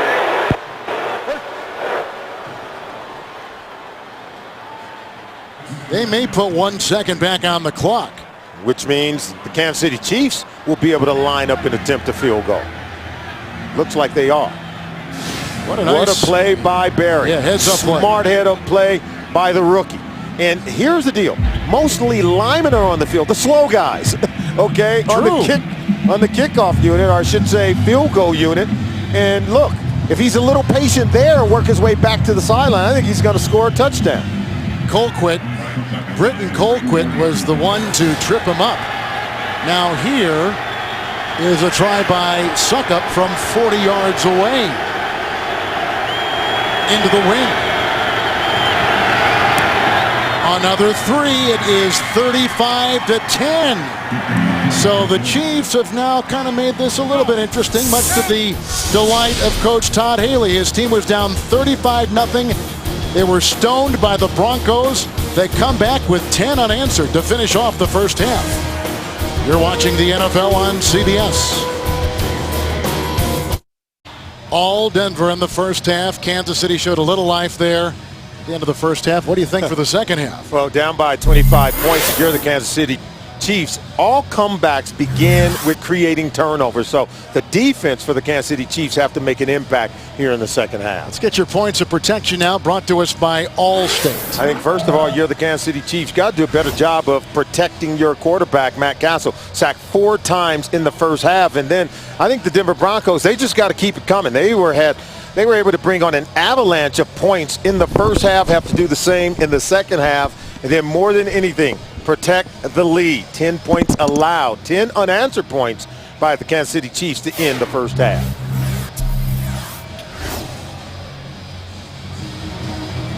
If Denver would go on to win this game, they would be just 2 games back of first place Kansas City, and by virtue of last week's win, first place Oakland, idle today. Javier Arenas is deep back for the Kansas City Chiefs. And our second half is underway. He'll leave it in the end zone. Here comes Matt Castle and his offense, but they had to be a little bit shell-shocked, and you can see his numbers so far. That touchdown pass was good for 5 yards to Charles with a catch and run. And then right before halftime, on a long field goal try by Denver, Eric Berry returned it 82 yards, which set up a field goal, 40 yards by second. So here we go, starting the second half. Charles in the backfield, 1st and 10 from the 20-yard line. Here comes the rush from outside, and it's incomplete, looking for Charles, and they were sending Jason Hunter, who recovered a fumble and raced 75 yards back in the first half for a touchdown for the Broncos. And the Chiefs want to do a better job of isolating Jamal Charles on one of those linebackers like Hunter in space, where they feel that Jamal Charles can catch the ball in space and create a big play, creating yards after the catch, maybe turning that 5-yard catch into a 50-yard run. Asamoah still taking the place of Brian Waters, groin injury at that left guard. 2nd down and 10. This is Charles. And not a whole lot there. On him was DJ Williams. Stopped there by Joe Mays. Gain of 5 to the 24 as you take a look at the first half possessions for the Chiefs. And you can see they score in their last 2 possessions. After beginning 5 plays punting, 3 plays punting. 3rd down and 5 into the nickel. Castle whistles over the head of Copper. Coverage on the play by Nate Jones. 3 and out. Kansas City's going to punt. And vitally important, I think, missed opportunity for the Kansas City Chiefs. We talked about the 10 unanswered points to end the first half. They have the ball on the first possession. I'm sure Todd Haley told his team at halftime, we get the ball. This is a huge, important time to try to seize momentum in the ball game. If you can go down the field, put 7 more points and turn it into 17 unanswered points, and now you're in play. And it's about robbing the momentum that the Denver Broncos have been able to capture in the early portion of the game. Dustin Colquitt will send it down to Eddie Royer from the 31-yard line. Brought down by Jackie Battle at about the 39. With an 8-yard return, a 44-yard punt. Here comes Kyle Orton with a terrific first half in his pocket. Well, you see the 35 points, touchdown passes to Moreno and to Lloyd, and 40 yards to Gaffney. They got a 1-yard touchdown run by Tebow. 75-yard fumble return for a touchdown by Hunter. Kansas City 3 and out, 1st and 10. Orton right to work. Boyd can't hang on to it, and Flowers is there. 2nd down and 10. And this Denver Broncos offense would like to begin the second half as they did in the first half, going right down the field on their first possession. Touchdown pass from Orton to Noshawn Moreno. The first time they scored on their first possession all season long. Came back on the touchdown strike to Brandon Lloyd.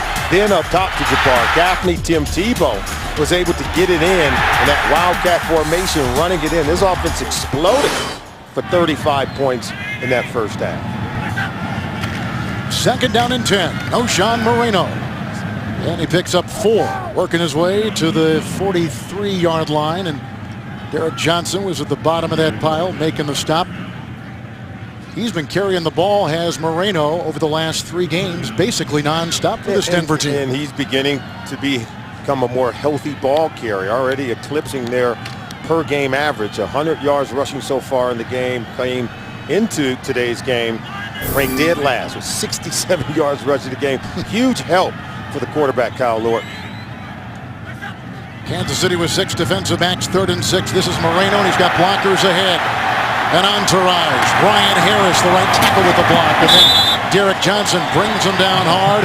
A 23-yard catch and run to the Kansas City 33. Wow, take a look at this. The way they were able to get around the corner. And watch number 74. And watch him at the right tackle position, and he's just going to be able to get around the edge and see they set the edge. Look how many orange jerseys are out there and no one to contain the ball for the Kansas City Chiefs. So they get outflanked. They're able to get Moreno to the second level. Ryan Harris, 74, leading the way. Lance Ball has come in, and he gets the call here on 1st and 10. Wrapped up. Dorsey makes the stop, a gain of 4 to the Kansas City 29. Right now, this Denver Broncos offense is off to a roll, picking up where they left off in the early portions of the first half. And just a good mix of run and pass. We've seen 4 plays so far on this drive. 2 are run, 2 are pass plays. And Josh McDaniels right now has his offense in sync, in rhythm. Between the run and pass, they're virtually unstoppable. And you can see his career in the AFC West has not been too good when they played at home.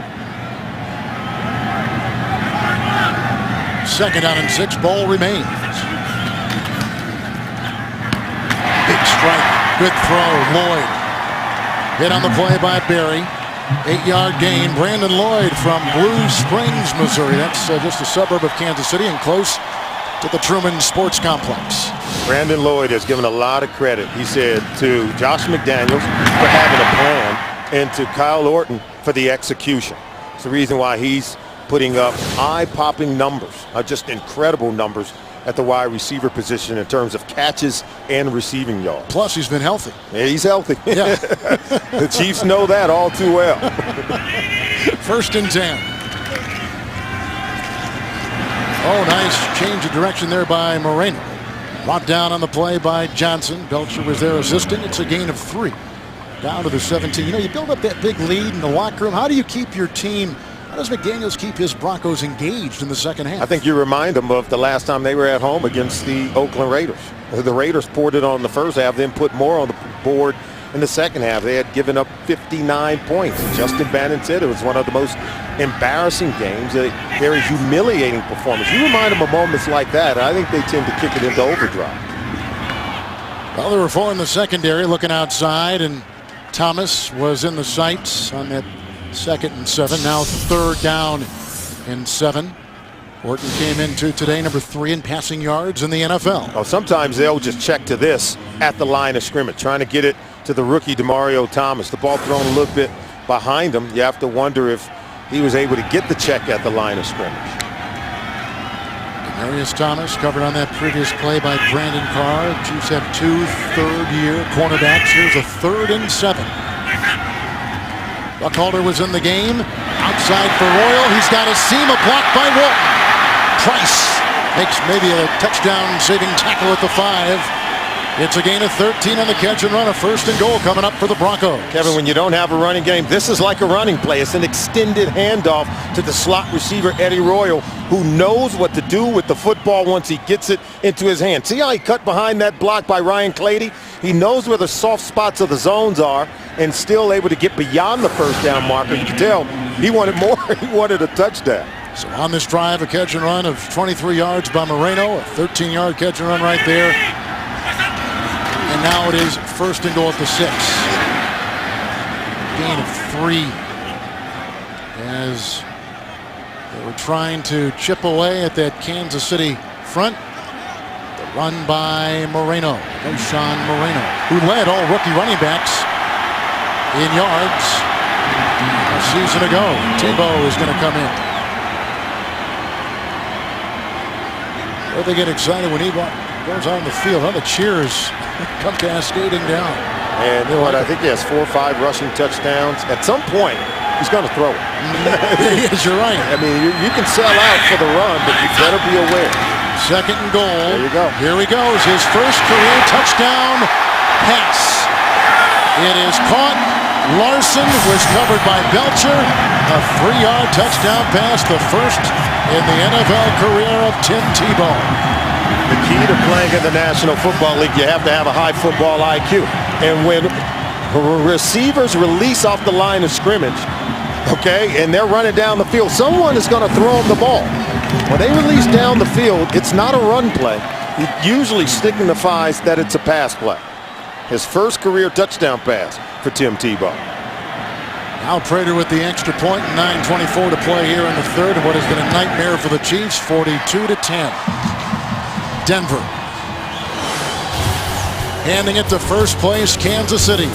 Larson just getting inside the pylon. Well, the Broncos have been as steady as a rock today. Tebow has scored 2 touchdowns on the ground and throwing moments ago his first NFL touchdown pass. Orton has thrown 3 touchdown passes, and here is the ensuing kickoff and a couple yards deep. 2nd round pick out of Alabama, Arenas Decker will bring him down. He's a young receiver they think has a great deal of promise. Eric Decker out of Minnesota. So a big catch, a good run, and a touchdown pass by Tebow. Look at Todd Haley, who cut his teeth under Bill Parcells with the Jets and the Dallas Cowboys. 2nd year as the... What do you think he's saying there? He's tilting head back and forth. First, yeah, someone's getting ripped. 1st and 10 from the 16. Castle, incomplete, thrown in back of Bo. Coverage on the play, James Brown by Champ Bailey as we swing it to you in New York. Kevin and Solly, Dallas playing with some inspiration. Take a look at John Kitna on 3rd and 10, hooking up with Felix Jones. And what does he do? He motors 71 yards to pay dirt. Cowboys up by 20, that in the 3rd. Wow, Kevin and Solomon. Well, Jerry Jones said he's going to put Garrett like he's going to test drive him as a head coach. And Garrett just has to motivate the team. The will to win is the beginning of improvement. Here's a 2nd and 10 pass caught by Charles. Whacked down the play. Brian Dawkins lost his hat. Pickup of 16 yards. A catch and run to the 31. This is what they want from Jamal Charles. You're asking why can't he get more carries? Get him in space where he can make one defender miss as opposed to having to break the line of scrimmage. Still takes a lick from Brian Dawkins. Boy, Charles, you know, he's not a real big guy. And I think the importance has to be on how can you get him to really be healthy as you enter late November into December. 1st and 10. Charles may have heard the footsteps of DJ Williams, a hobbling Castle. Well, coming into today, it was a slim half-game lead for the Chiefs over the idle Oakland Raiders. If the Chiefs would lose, they and the Raiders tied for 1st, menacing San Diego, and they are red hot and looking upward. They always finish seasons strong. And Denver would become relevant again at 3-6 should they go on to win. And the Broncos next week on the road at San Diego become relevant within the AFC West division. And boy, all 4 teams looking at a shot at winning it. So huge game for the Broncos today. 2nd and 10, Bo. Bailey with the tackle, 40-yard line. That's a catch of 8 and shy of a 1st down by about 1.5 yards. And there's some interesting dates in this division upcoming. Yeah, key dates. Oakland, a game at San Diego. They beat San Diego earlier this year, and Kansas City has to go to San Diego in December. Remember, they've already beaten San Diego, so San Diego get both those teams at home, so they still have a shot. Charles up into a 3rd and 2 and hit on the play by Justin Bannon. And isn't it maybe right that the road to this division goes through San Diego? Remember, they've won 4 consecutive division titles. That's the team really everyone is shooting for right now. If you're Justin Bannon and the Denver Broncos, you have the Kansas City Chiefs in your crosshairs, understanding that San Diego is coming up next. They give Charles the 1st down. Bo. And right in front of Champ Bailey, it's a 1st down catch. He's down to the 44 of Denver. That's a pickup of 14 yards, and you can tell the secondary, numbering 5, playing a little bit back and giving some cushion. Don't want to give up the big play. At the end of the day, you don't want to allow them to just work their way down the field, continue to pick up a new set of downs, as Dwayne Bowe is able to do there, getting beyond the 1st down marker. But sooner or later, as a defense, you've got to make a stand. Thomas Jones is set in. Castle surveys the nickel. 1st and 10.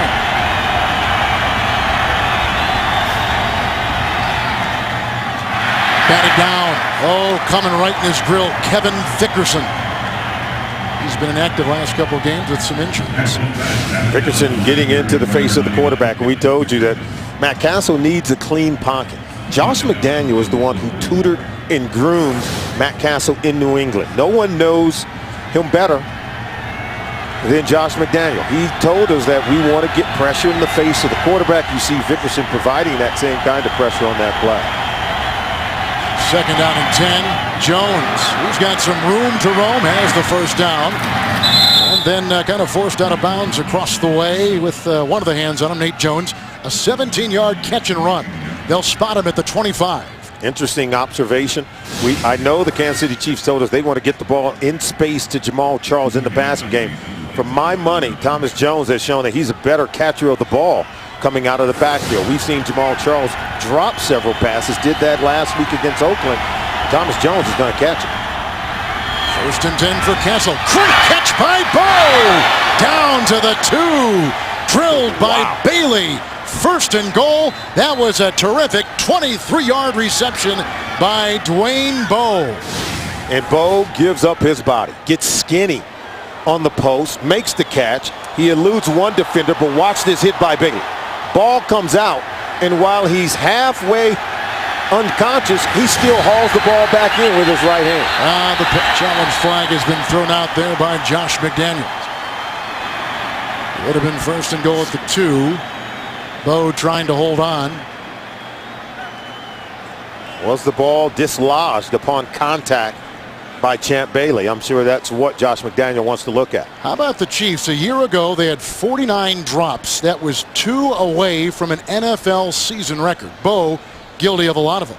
They've only had 12 drops coming in to today. The ruling on the field is a catch for a first down is being challenged by Denver. Timeout. And Bo dropped a pass in the fourth quarter last week. Good throw by Castle that could have ended the ball game. Let's see if that is a strip by Champ Bailey. Welcome back. We hope the officials have an opportunity to really look at it. Of course, the replay machine wasn't working earlier in the game. We had problems with it, some technical difficulties, and hopefully Mr. Carey has had a chance to review it, because I think this call is going to be upheld on the field. After review, the ruling on the field is confirmed. A catch, fumble, recovered by Kansas City, first down.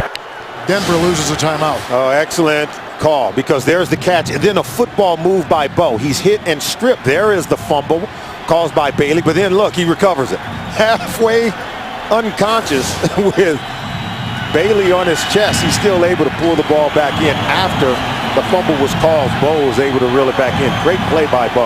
And a good throw by Cancel, who now has it first and goal at the 1 with Jones in the backfield.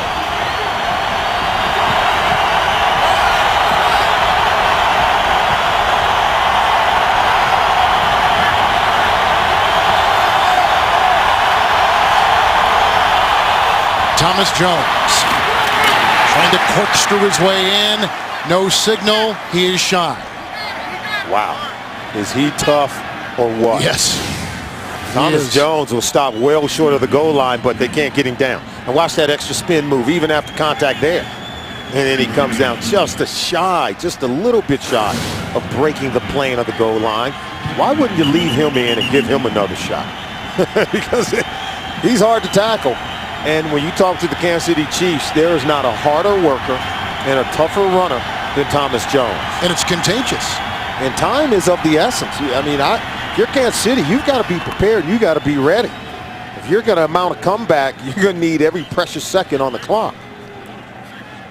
We talked to Matt Castle last night as the Chiefs have taken a timeout. Ronaldo Hill, by the way, had the tackle on that last play.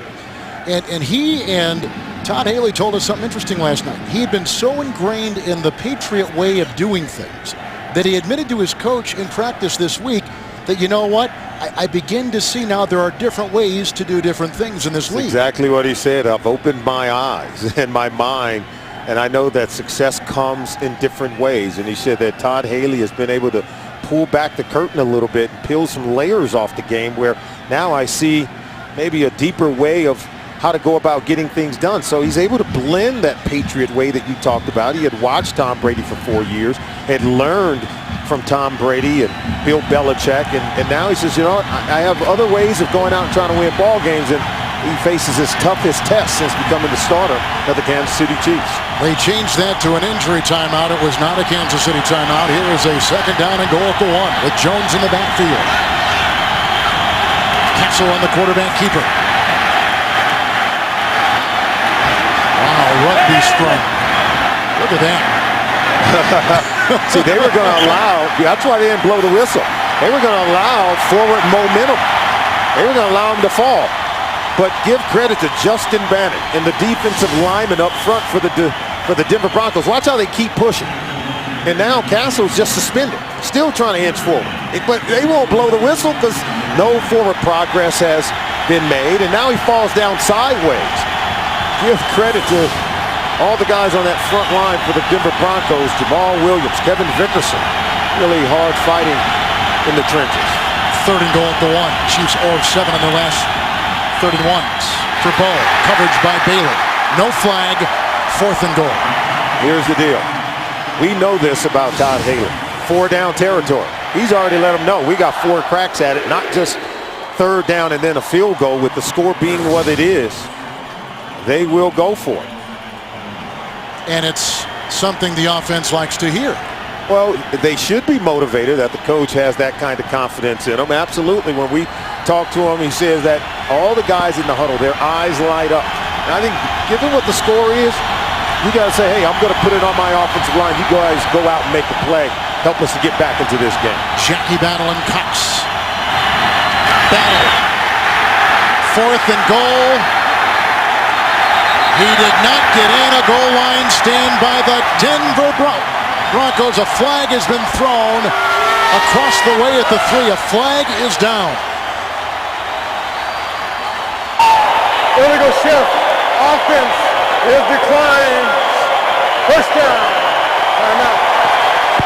The Denver Broncos came in ranked 31st in the National Football League in run defense.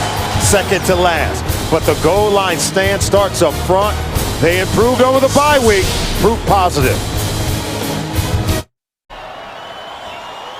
Chiefs had some red zone problems last week against the Raiders as well. You can see they continue today. Fumble inside the red zone, then a loss on downs. Not able to get it in on the quarterback sneak by Matt Castle. Then Battles comes in and clearly was stopped short of the goal line. How about the defense making a play for Kansas City? In Denver, you have to be aware of that and protect the football. Maroon did his 1. Orton first down and 10. Going for Lloyd. Almost picked off by Brandon Carr. Incomplete. It'll be 2nd and 10 to New York and James Brown. Kevin and Solomon, the tie in San Francisco has been broken. Handoff there to Steven Jackson of the Rams. The running back takes a 13 yards to pay dirt. That capped a 7-play, 64-yard drive. 17-10. St. Louis on top. Kevin and Solly. Remember, the Rams played the 49ers twice last season, did not score an offensive touchdown against the Niners a season ago. I think in the way that Bradford's playing at quarterback, what about the Rams going from worst to first inside of that division? 2nd down and 10. This is Noshawn Marino. Tumbling ahead, brought down by Johnson. Gain of 6 on the play and a little bit of breathing space out to the 7-yard line. So the Denver Broncos came in as one of the worst rushing teams in the league and one of the worst run defenses in the National Football League. But they've run it well with Noshawn Marino. We already showed you the goal line stands by the defense. So the areas of improvement for the football team during the bye week have been significant. And look at their ability to run the ball today. 83 yards rushing so far for Noshawn Marino. 3rd and a short 4. Johnson just about had it. They were going for Lloyd. He's had a couple that have gone right through his hands this season. Incomplete. They got a punt due to the Denver Broncos. Wow. This is their first punt of the game. Last year in that season finale, we talked about it. He knocked the Broncos out of the playoffs all by himself. Look at this. You catch this when you're walking into the end zone as he did in that game a year ago where he had 2 picks of Kyle Orton and became only the 3rd linebacker in NFL history to have 2 picks returned for a touchdown in the same game. Here is Britton Colquitt, the younger brother of Kansas City punter Dustin Colquitt. Arenas, 46, hang time under 4 seconds. Javier Arenas down to the 38-yard line. That's a 16-yard return. And the Chiefs will have some very good field position as Matt Castle comes back out onto the field. And today, 17 of 27, 250 yards with a touchdown pass in his resume. So the Chiefs, who lost last week in Oakland after winning the previous week in overtime to Buffalo in Kansas City, on the road again against a division foe. It's been very difficult this afternoon. Down initially 35-0. First and 10 handoff goes to Charles. Tries to dig his way, and there just is not a lot there. Nate Jones right there, loss of a yard, back to the 39. And some of the numbers here in Denver this afternoon. Kevin, I thought Justin Bannon, defensive lineman for the Denver Broncos, put it best. He said, the bye week came at a right time. It allowed us to refresh our mind, and now we can start the season over. And boy, are they starting the second half of the season in fine fashion. 2nd down and 11. And going deep, looking for Chambers, and the coverage on the play by the rookie Parrish Cox. So it'll be 3rd and 11. Well, there's no doubt that the message was delivered by the Denver coaching staff. This game is our season. We lose, that's our 7th loss. Our season may, just realistically may be out of reach. Well, and Bannon said it. He said the focus was right here, right now. And I think that was to a man the message sent by Josh McDaniel. And that's why they were really disheartened by the distraction caused by DJ Williams in the early wee hours of Friday morning. But the fact that they were still able to play well despite those distractions, I think is very impressive. There's a 3rd and 11. Jamal Charles looking for a block from Tucker. Has the first down. Dancing, and you see him down to the 16-yard line. It's a catch and run. Dawkins brings him down. 23-yard catch and run to the 15. First down. It took him a while. You see Charles going out in space. Now, once he catches it out there, nearly falls down, hard to get him on the ground. Hard to corral him with the explosive abilities that he has. Once he gets into space, and Josh McDaniel talked about his ability to create yards after the catch, and you could see his production on the day. 77 total yards. They really do expect more in terms of ability to run it and catch it. In the red zone again, which has been troublesome the last couple of weeks from the 15-yard line. 1st and 10. Jones is in. Offers a block. That's Bowe, and he's got the touchdown. Dwayne Bowe with the touchdown reception of 15 yards. He has now caught a touchdown pass in 5 consecutive games. And the Chiefs, they beat Williams on the play, get the strike from Castle. Oh, Dwayne Bowe, he's a big body, and he has to be a presence down inside the red zone. You make these kind of plays in front of Champ Bailey, that's putting in work. And Bailey takes a poor angle, and Ryan Dawkins is not able to get him on the ground. So you beat 2 defensive players, veteran players like Bailey and Dawkins, well, you're doing something. Bowe, 9 catches, 127 yards on the season for the Kansas City Chiefs. And a touchdown reception right there. And the Chiefs have scored again. Career high 8th touchdown reception. Next Sunday, the NFL on CBS. Manning, Brady, the rivalry. It's the Indianapolis Colts and the New England Patriots. 4:15 must-see TV next week right here on CBS. 4 plays, touchdown. And the Chiefs trail 42-17. And not quitting, not giving up. Body language is good. They continue to work out of their problems. And it starts with players like Dwayne Bowe and Matt Castle. And, they've expected a lot from Bowe since he was a first-round pick out of LSU. He's starting to deliver. It's his 7th game of 100 yards receiving. And the key is that he now has a new career high in terms of touchdowns in a single season. I believe that was his 8th touchdown. And you talked about the consecutive games where he's been able to find the end zone. And so Matt Castle, while he sits very calmly on the sideline, he understands I need possessions. I need to have the ball. And so that starts with the defense getting turnovers, creating a short field for Matt Castle if they're going to be able to talk about a comeback. So Charles has caught a touchdown pass. Bowe just lassoed one right there. 2 thrown by the quarterback Castle today. Could we see an onside kick here? Is it too early? Is it the right time for something like that? I don't think it's ever too early, and certainly the surprise element would be right now.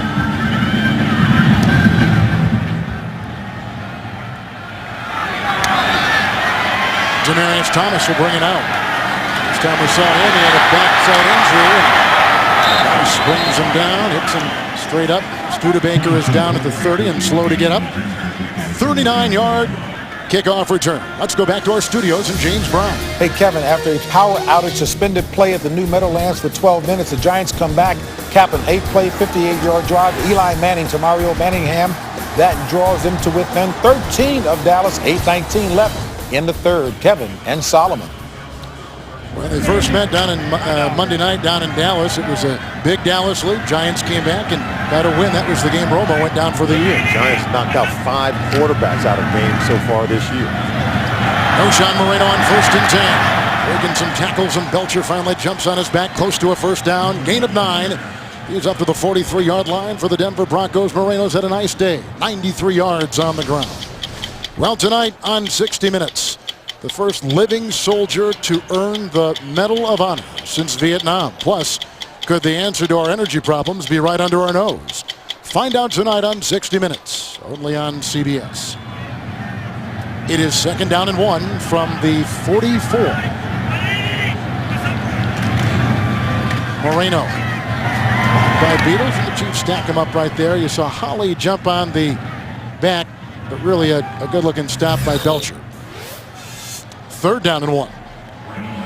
Well, if you're the Denver Broncos and you want to put an end to this talk of a comeback by the Kansas City Chiefs in this ball game, I think it starts with the ability to run the football. It chews time off the clock. It keeps the ball out of the air, and you tell your runners, hold on to the ball. If you don't fumble it, then we can salt this game away, and we can finish it off pounding the running game.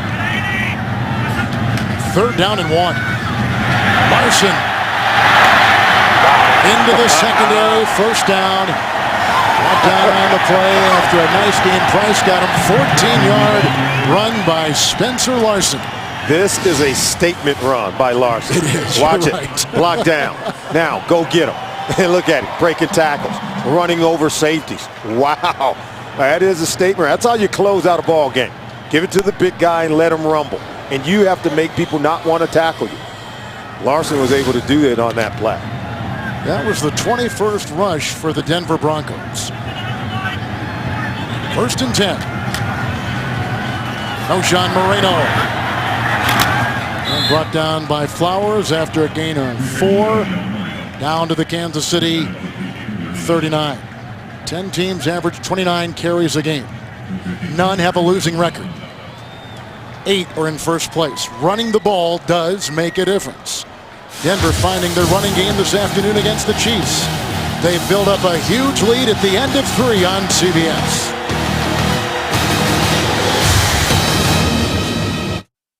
We're starting the 4th quarter. That tells the story. Looks like the Broncos have hit a reset button for their season today. And I think it began with the 1st quarter. Remember, came into today's game having scored only 7 points in the 1st quarter in their previous 8 games. 2nd down and 6. Moreno and trying to find whatever he can. You see Tyson Jackson jumping on his back about the 38, and Solomon a gain of a yard. Yeah, they continue to pound the running game. 23 run plays called today by Josh McDaniel. He was going to allow the healthy offensive line and a much more healthy O'Shawn Moreno to fuel his offensive attack. We said that Kyle Orton needed balance. He needed a rushing attack to help him win ball games, and boy, has he gotten it today. 98 yards on the ground for Moreno. 3rd down and 5. It's a 1st down catch. Lloyd working on Carr. Nice move out of bounds at the 28. A 9-yard pickup. 1st down. Let's go to James Brown in New York. Kevin, pride in Dallas showing forth for sure. John Kitna, boy, what a day he is having here. He took up Miles Austin, 24 yards. Kitna, 13 of 19, 327 yards, 3 touchdowns. 33-13 Dallas. Kevin and Solomon. Well, he's practicing with the first-team offense now. Yeah, they said the lights were out in that stadium. Doesn't appear as the lights are out with the offense. Getting the plan lights. 1st and 10, Moreno. Nice pursuit right there by the Chiefs. Hali along with Derek Johnson, the core of this defense. It's a loss of 5, and they'll push him back to the 32-yard line. Defense finally stand up, make a play. Derek Johnson getting penetration, running through that backside A gap to pursue O'Shawn Moreno. Derek Johnson recently signed a contract extension earlier in the week. I think it all started with that game he had to close out the 2009 season. Last year was primarily a sub-package player playing in the nickel and dime packages, but he's been an every down player since that game, and he's made big plays. On 2nd down and 15. Slanting is Demaryius Thomas. He'll be close to a 1st down. In fact, he's got it to the 16-yard line. That's a catch and run working on Brandon Carr. 16-yard pickup, move the chain. Brandon Carr has had his hands full. See, he missed on the jam, and he had his eyes in the backfield, and he wasn't really locked in on his receiver. And sometimes when you're looking in the backfield and you are not watching your receiver, the receiver's usually running away from you, getting the kind of separation we saw created on that play. New quarterback Tim Tebow is in. Larson at his side. 1st down and 10. Tebow's thrown a touchdown pass today. He's run a touchdown in. Can't get away from Tyson Jackson, who closes the door. After a gain of a yard, to the 15-yard line. Well, they signed Orton to an extension earlier in the season after drafting Tebow #1 out of Florida. And good money spent. If you would have had to wait till now to sign Orton, it might cost you a whole lot more. Tim Tebow, you said it. He's been able to find the end zone today. Was able to find it running the football earlier in the game, and then came back when Josh McDaniel allowed him to throw the football. Easy throw. With so many people crowding the line of scrimmage, Tim Tebow showing his versatility in today's ball game. Orton back in on 2nd down and 9, as is Moreno. Look at the time. Patience. Look at the time. Wow. Lloyd, the catch, out of bounds. Caught it out of bounds, working on Carr. It'll be 3rd down and 9. Kyle Orton, I love to watch him play. And when you talk to him, he said inside the red zone. See, they only rush 3 defenders. When you rush 3 defenders, that means 8 are dropping back. So wait. No reason to rush because 3 guys aren't going to get to you. And look at that throw. Did he give his receiver a chance to make a play? I would say so. He understood he had to throw it outside a car. That was as close as it ever gets without it being a completion. I think Orton may be a surprise to people around the NFL with his big numbers this season. Yeah, there's no doubt about it. I mean, these kind of numbers could not have been expected. Looks like they're going to challenge the play. Denver Broncos think that could have been a touchdown by Brandon Lloyd. May have dotted the I. The ruling on the field is an incomplete pass. It's being challenged by Denver. Timeout. Coming with 11:47 to play here in the 4th quarter. They'll go under the hood, and when he knows, you will know. Welcome back to Denver, where we say the eye and the sky don't lie. Brandon Lloyd is both feet in bounds. Let's stop it right there and give you a better look. I think he's able to drag that back foot, and he was able to get both feet in bounds with possession of the ball. That's the key point. Look at the feet and look at the hands. There's the feet. Look at that back foot. See, he drags and he makes contact, and the ball is in his possession. The receiver's right foot hit inbounds after his second foot.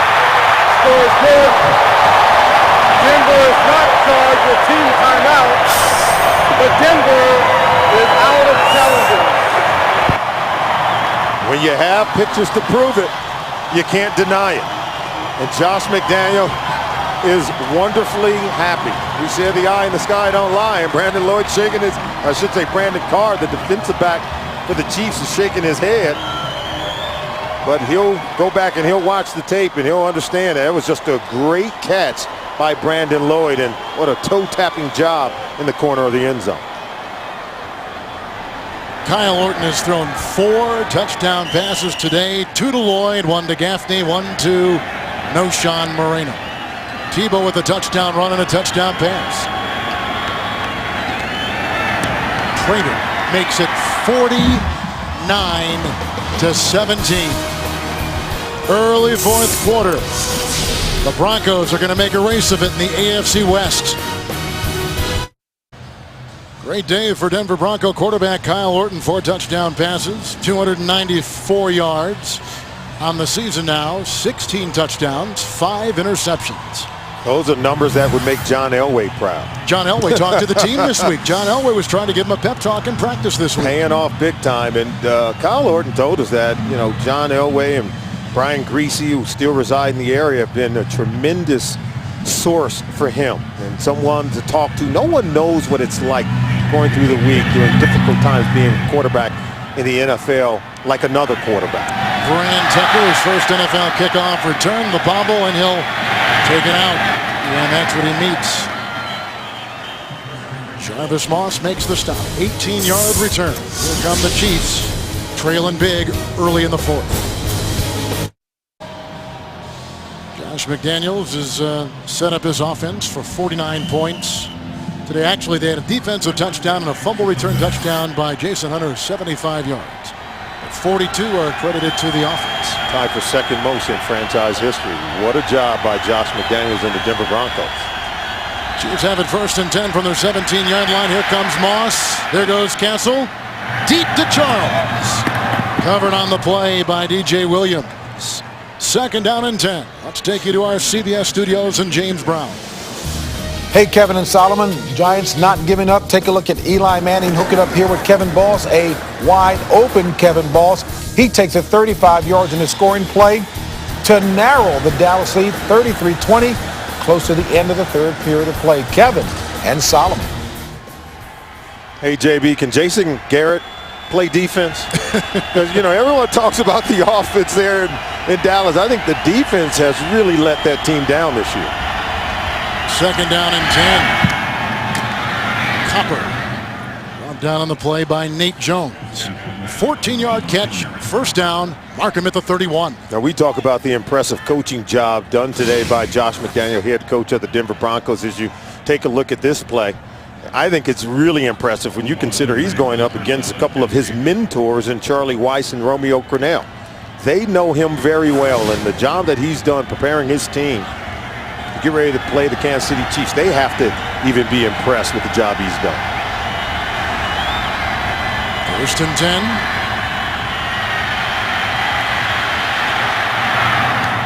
Right on the money, caught by Bo. They finally blow the whistle. Hit on the play by McBath. As the Chiefs have brought in Ryan O'Callahan to play that right tackle on this series. 23-yard catch. Let's watch and see. With all the time afforded to the quarterback Castle, let's see how Bo works to get open, to beat one of the best in the NFL in Champ Bailey. He keeps working, finds his way in the underneath coverage. Bailey saying, how low do I have to cover him?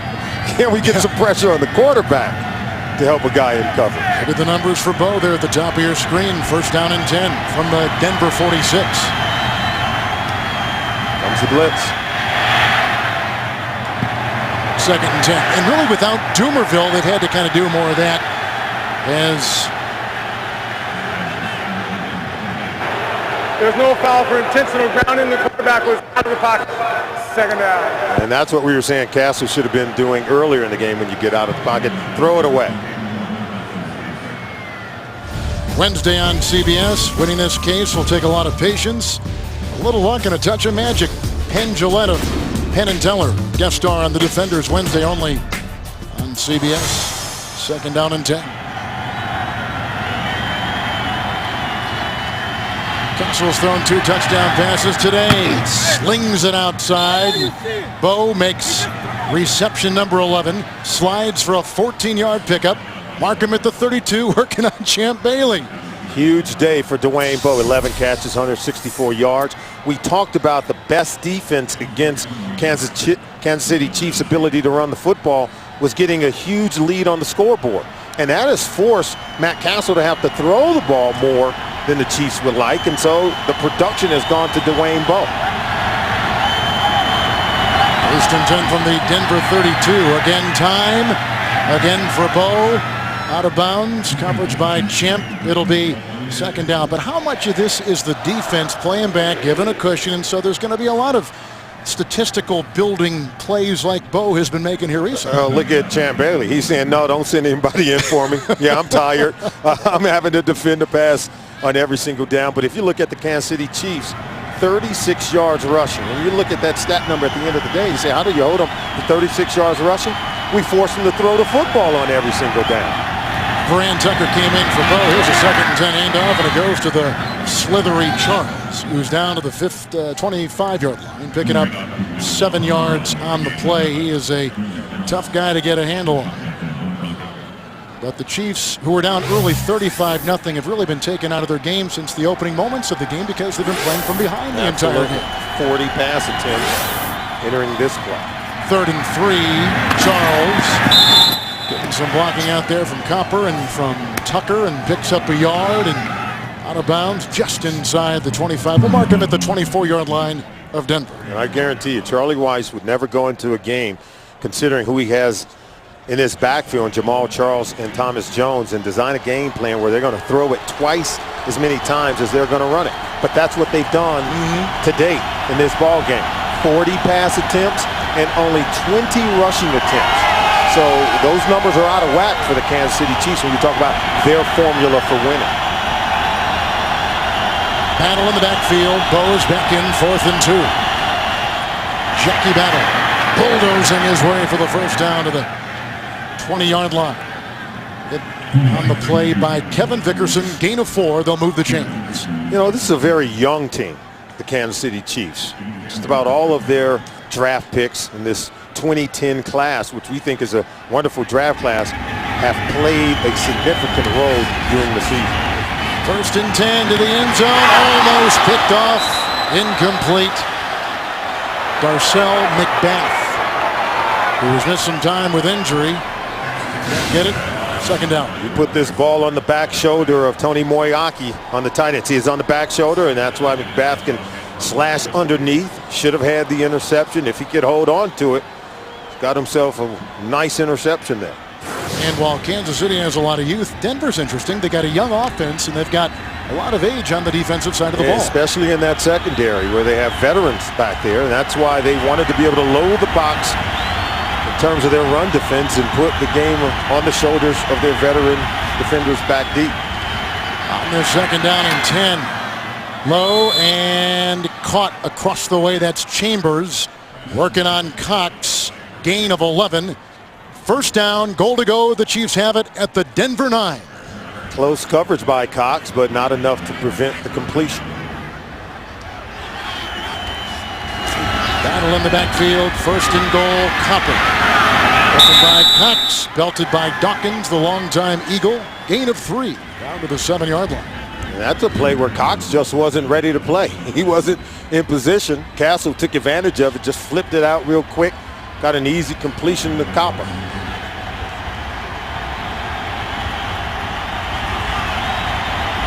Second and goal at the 6.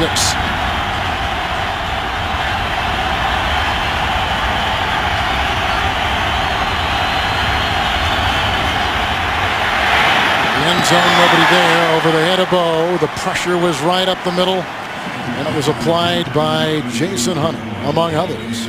Right into the grill of Matt Castle, who was sought by the coach of the Denver Broncos when he first got to Denver, which led to the problems with Cutler. You remember that scenario, yes, don't you? I think everybody does. Josh McDaniel wanted his guy. He wanted Castle. There was no doubt. He groomed him in New England. He knew the system, knew the offense, but he ended up with a pretty good quarterback in Kyle Orton. 3rd and goal at the 6 on Kansas City's 14th play of this drive, which started back at their 17. Timeout taken by the Chiefs. Matt Castle will make the long walk to the sideline in a game where his team trails 49-17. Chiefs have got their play. 3rd and 6, 3rd and goal at the 6. They just called a timeout. Upcoming will be the 14th play of the drive. Battle in the backfield. Castle under center.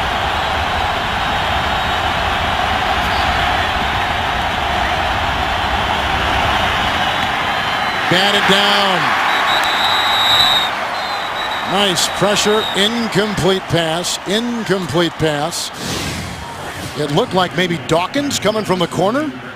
Yeah, you can see Dawkins just hovering around the line of scrimmage, getting into the throwing lane, reading the eyes of the quarterback. Heads up play by the veteran safety. Dawkins, an 8-time Pro Bowler, back there with Bailey, a 9-time Pro Bowler. Here is a 4th and goal for the Chiefs at the Denver 6. Denver had a goal line stand, you may recall, earlier in the game. Do you run it or pass it? Read the defense.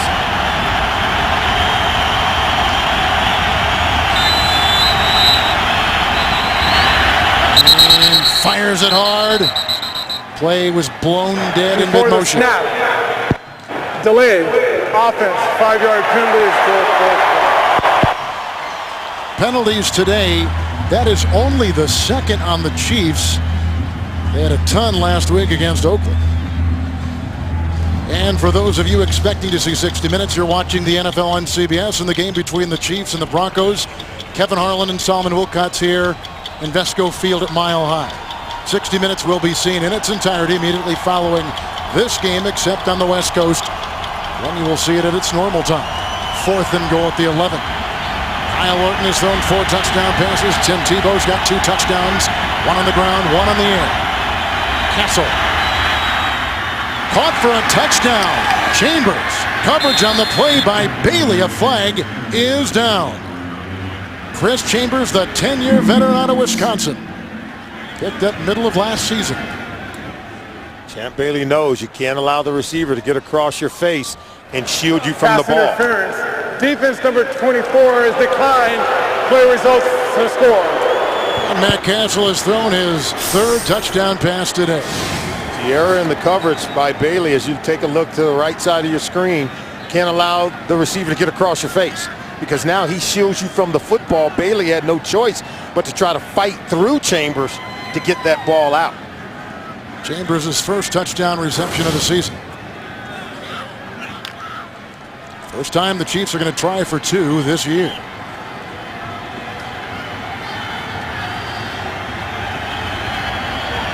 Battle in the backfield for Matt Castle. Fake to Copper. In the corner. Broken up by Bailey that time. Got a bit of revenge. They were going in the corner for Dwayne Bowe. And Bailey says enough of this. He picked on the veteran a little too long. He's going to make a play. Look at him fighting, closing on the ball with speed. Look at that left hand as he gets it in. That's why he's one of the best. You're going to get beat sometimes, but the ability to bounce back from failure, that's a trademark of any great cornerback. Well, coming up, time permitting, after the game, the Subway postgame show with James Brown, Dan Shannon, Boomer, and Coach Cower. For the latest NFL scores, news, and highlights, that's coming up on the Subway postgame show from our studios in New York. Matt Castle has thrown 77 passes in the last 2 games. That is not the Chiefs' personnel. Oh, no, it's not their formula. They'll tell you they want to get off the bus running the football, and Matt Castle told us that last night. He said that the Broncos are going to have to stop us from doing what we do best. But the way they've been able to force this game onto the shoulders of Matt Castle is by forcing him to chase the Denver Broncos on the scoreboard. So attempting 42 passes in today's game, well over 300 yards. And the one that he wishes he had back the most was on the sack by Mario Higgins. And then he fumbled, and then Hunter was able to return it for a touchdown. I think that one is the one that he's going to fly back to Kansas City thinking about the most. So now, Todd Haley, I think, has probably called an onside kick. And just to put this in perspective, the Chiefs are 0 for their last 16 onside kicks going back to the final game of 04. What do you do differently? You hope for a better bounce. That's what we get. That's not it. Another failed attempt. Didn't even go the mandatory length. The Chiefs are thinking, they've got it. Looks so is Todd Haley. Well, it doesn't have to go the length if the Broncos touch the ball. Once they touch it, it becomes a live ball for anyone to recover. And they were the first to touch it, but did the guy hold on once they had the pile? You can see some discussion among the two teams. And too much of a discussion to signal that the ball has changed possessions. Looks like we'll see. Wesley Woodyard has come up with it. Of Denver. There's no foul for illegal formation. The ball is recovered by Kansas City. First down. Kansas City's got it, although Woodyard came out of the pile, so it must have it hit a Bronco player and ricocheted away. Oh, now we've got some issues. Okay. These guys for not. Oh, keep on your microphone. We'd love to hear the discussion. We would love to hear it. Yes, we would love to hear the discussion. See, Woodyard there it had is. it. Ball out. Yep. Now, a lot of red jerseys around Woodyard's legs. Can you recover it with your legs if the other guy has it with their arms? And I would based on what we see, I think they may award the ball to the Kansas City Chiefs. I would think legs are stronger than arms. Todd Haley doesn't want to hear anything different than what was initially announced. Well, they've got quite a discussion going on with this crew. Correction. There's a foul for illegal formation on the kicking team. Had only 3 men on the side of the kicker. That's a 5-yard penalty when we kick. Oh, they lucked out. Okay. Yeah. Now, and that's a new rule. Yeah, Denver. Per the 2010 season. You have to have at least 4 players on each side of the kicker. And if you had only 3 on one side, and they have Polaroids, which is Todd Haley said, their own replay system. We have pictures here that show. We had 4. We had another player on the other side. Now, maybe they didn't count them initially. Let's go ahead and look. Okay, freeze it there. So you have 4 guys over there. Well, sure. And clearly they had an overload to the kicking side. And they so Todd Haley said, we've got pictures. For not having 3 men outside the hash mark, we'll re-kick for the 5-yard penalty. They've taken it to another level. They're talking about position on the field. So now the more technical portion of the rule is that they have to not just be on that side of the kicker, but outside of the hash area. So let's go ahead and take a look. See, I think he's outside the hash area, but here's what happens. Now at the point of the kick, he moves inside. And so that's what they're going to call him on. Well, this is the second time the Chiefs have had a successful onside kick this year, called back and disallowed because of penalty. One time against San Francisco. And look, he's still showing it. He's still showing it. That shades of Bill Cowher. Remember Bill Cowher a couple of years ago for the Steelers? Wanted to show the official something and put it in the pocket of the official. You know why he shoved it in his pocket? The official refused to look at it. So you know Coach Cowher, he's feisty. He said, if you don't look at it now, take this to the locker room with you. Look, he's still showing them.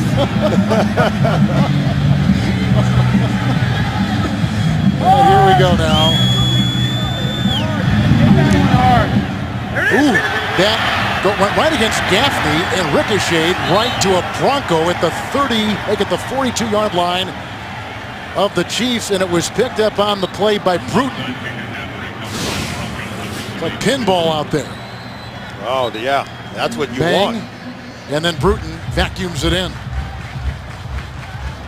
Fortunate Broncos. Todd Haley is steaming.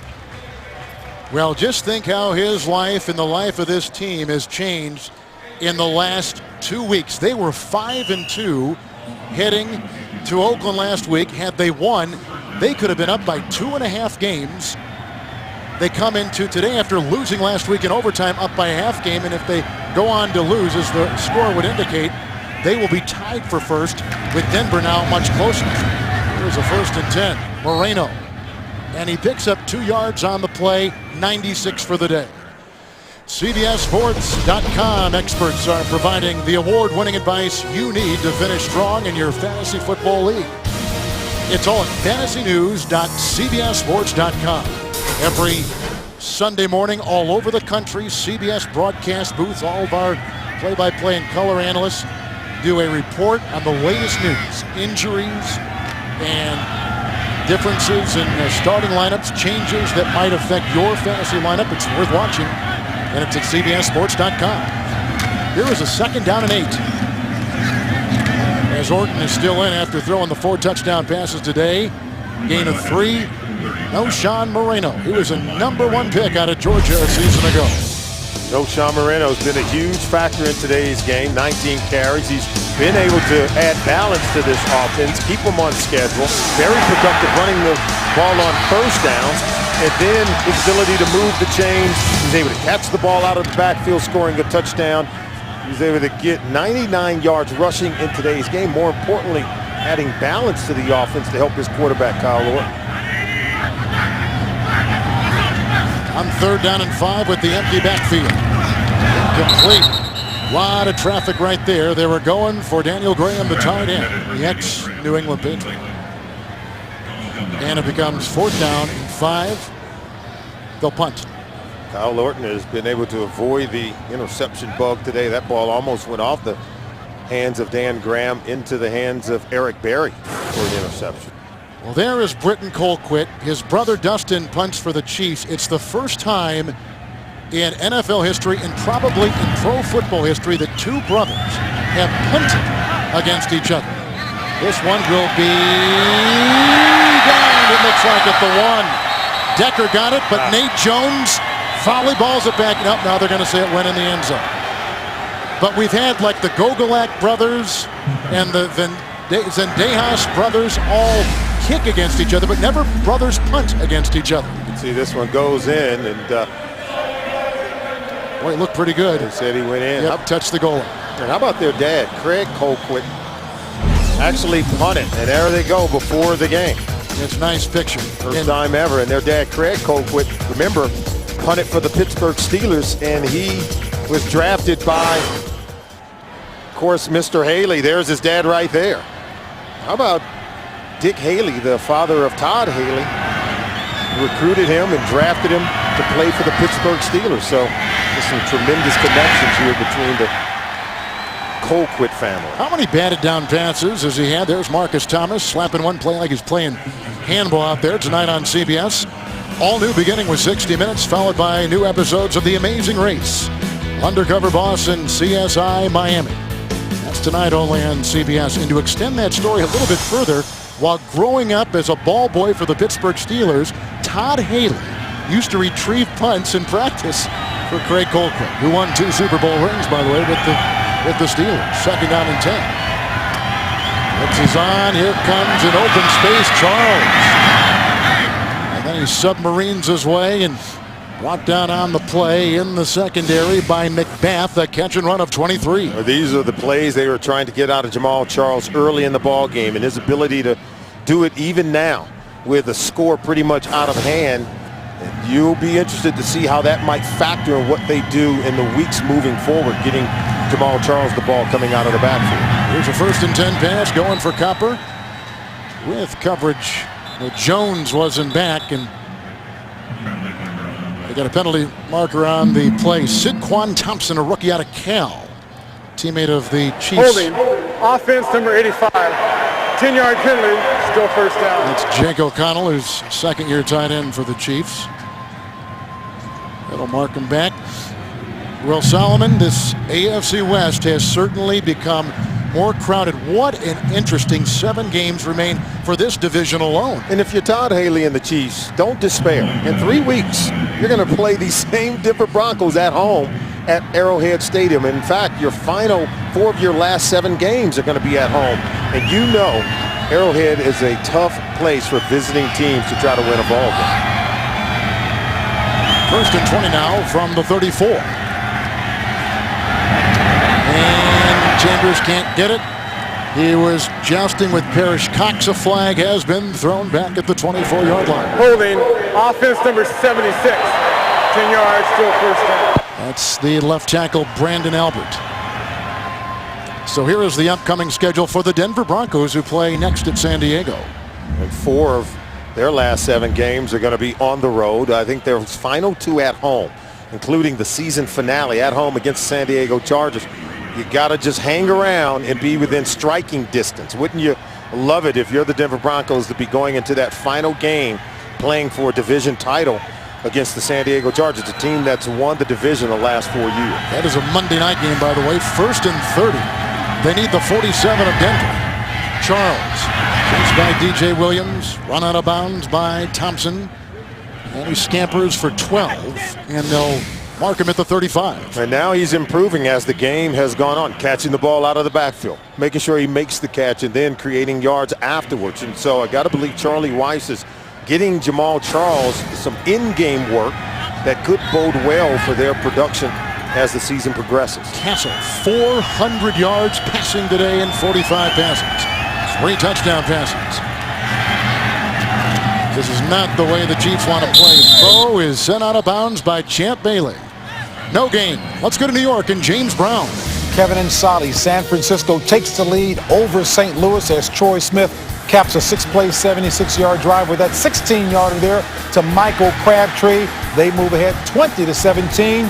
2:10 left in regulation. Back to Kevin and Solomon. A couple of Heisman Trophy winners battling. Bradford, the quarterback for the Rams.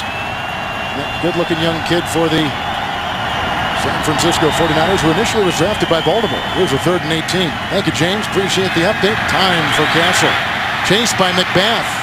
On the move. Needs the 47-yard line. Scampers out of bounds. Bailey ushers him out across the way after a run of 4 to the 38. You were kind of impressed last week watching tape of Castle with his footwork and his ability to be nimble in the pocket. He's much more athletic than you would expect for a quarterback his size, and he moves really well. You could see his escapability once the pocket began to close in on him, and that's why I was really critical early on. You see the 4 sacks, 15 hurries, knocked down 7 times, of him holding on to the ball so long and getting sacked and knocked out of field goal range. He's too mobile, too athletic to take sacks in those situations. You can at least buy more time so that he can get outside of the tackle box and get rid of the football. Timeout And the hobbling Castle goes to the side. It's a 4th and 15 upcoming. Kansas City has burned their second timeout. And this is what they've got. They'll host the Arizona Cardinals next week at Rockin' Arrowhead. And then 3 weeks from now against the Denver Broncos at home. We said 4 of their next 7 were at home. I think that's a huge advantage for the Kansas City Chiefs. And remember, the San Diego Chargers, special teams has been the problem. And you know that Kansas City is going to be targeting that area when they take on one another in that game on December 12th. What makes the Chargers such an interesting story, the #1 offense, #1 defense in so many categories, hottest quarterback in the league right now with Rivers, guys getting healthy. If they get Gates back from the plantar fasciitis, if they get Jackson with his head screwed on straight, the wide receiver, I mean, they're going to be in a position, as they seem to always finish the second half of the season, Solomon, very strong. I contend they've got to fix the special teams. They've had 5 punts blocked so far this year. You can't win a lot of games when that's happening. Agreed. 4th and 15 after the timeout. Castle going deep and looking for Chambers, who had caught up in the traffic and the coverage. A flag is down at the 25. It is, I think it's against the Chiefs. Pass interference. Offense, number 84, is declined. Denver takes over on downs. First down. We've seen more of that this year than I can recall. Yeah, but still a rare sighting. Yes. And he pushes off twice against Champ Bailey, trying to get separation. Does Chris Chambers, and he threw the flag on him. Give us a little clarity as a defensive back. We know we got that 5-yard right off the line of scrimmage. Absolutely. But there can be a little bit of hand fighting on the way down. Not strong, but there can be some touch. And sometimes I think the rules are interpreted incorrectly. If a defensive back touches a wide receiver beyond the 5-yard boundary mark, that he's flagged for pass interference. That does not constitute interference. Moreno's got a 100-yard game today, 1st and 10. And that is a 4-yard gain to the Kansas City 34-yard line, and Gilberry jumps on his back and brings him down. All right, with the win today, now just a couple games out of first place. Look at this. Look what happens to Denver with the win, 3 and 6. Idle San Diego, idle Oakland, but because the Raiders beat the Chiefs last week, they've got the advantage, and they're 5 and 4, and in first place. Record is the same as Kansas City's. And you know Josh McDaniel was selling that point to his football team during the course of the bye week, to be able to give them the big picture and then have them focus in on the details of what's required to win this ball game here today. 2nd and 6 with Moreno picking up 2 more. Now he's got 106 on the day. Coming up, time permitting, from our CBS studios after the game, the Subway postgame show with James Brown, Dan Shannon, Boomer, and Coach Bill Cowher for all the latest NFL scores and highlights. That's coming up on the Subway postgame show from New York. Those guys have had a long day with a lot of different stories today in the NFL. Favre and the Vikings losing. Bills got their first win on the road in Detroit by a couple points. What a weird season. As we expect right now there to be some separation in these divisions, they seem to be moving closer together. Yes, I know it. You know, it's almost like week 1 all over again. 3rd and 5, the handoff went to Noshan Moreno. Gain of 2. We're at the 2-minute warning here in Denver. All right, tonight on CBS, all new, beginning with 60 Minutes, followed by new episodes of The Amazing Race, Undercover Boss, and CSI Miami. A great night of television. It's all here tonight on CBS, and time permitting, it's the Subway postgame report from New York on 4th and 4. Well, Buckholder shoved out of bounds by Berry. That is a gain of 2. He's to the Kansas City 31, shy of the first down. So on downs, it'll go back to the Chiefs. You looked at Kyle Orton there seconds ago. 4 touchdown passes today, 296 yards, 22 of 34 for Orton. Tim Tebow had a rushing touchdown. He had a passing touchdown, his first in the realm of his NFL career. Matt Castle today, 400 yards passing. Chiefs have a timeout. Denver's got 2, 1:55 to play. Denver is going to record their 3rd win, and the Chiefs are going to record their 2nd consecutive loss on the road to a division foe. Pleasing performance by Kyle Orton. You could tell by the smile on the face of Josh McDaniels. He's really happy with his quarterback. Here's a 1st and 10 throw by Castle. That's Leonard Pope, all 6'8" of them. Going outside. Brought down on the play by defensive back Kyle McCarthy. It's a gain of 9.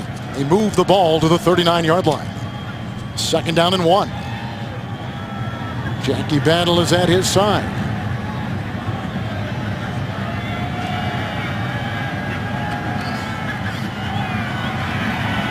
Castle for Copper.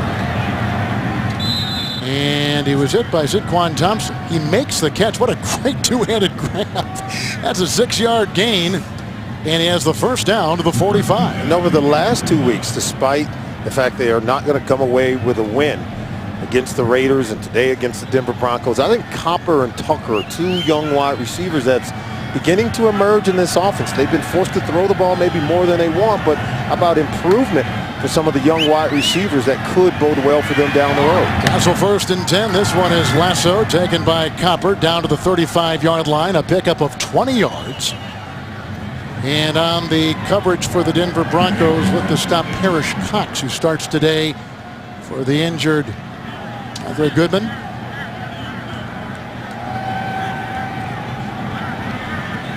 Look at that. 50 throws. 1st and 10. Throws it away. Pressure came up the middle. Kevin Vickerson. McBath. Right in the face of Copper. Good 3-sack day today for Mario Hagan. Yeah, and they had struggled to rush the quarterback. You can see the first career win at home against an AFC West divisional opponent for Josh McDaniels. And we talked about the number of throws for Matt Castle as we were showing his numbers there. How about no interceptions with so many throws in the ball game? 2nd down and 10. Castle winding up and through. Wow. Nice catch made across the way. That's Pope again. Working on Bailey. 13-yard pickup. And they will put him at the 23-yard line of the Denver Broncos. Sometimes when you lose a game and you're forced to play or fight the opponent's fight, and this isn't the fight that Kansas City wanted. They wanted to run the ball. They did not design a game where they were going to attempt 50 or more pass attempts for Matt Castle, but I think you can grow in some areas when you play games that way that you didn't intend. And Matt Castle is showing signs of improvement in throwing the football. He's made better decisions here in the second half than he did in the first half. 1st down and 10.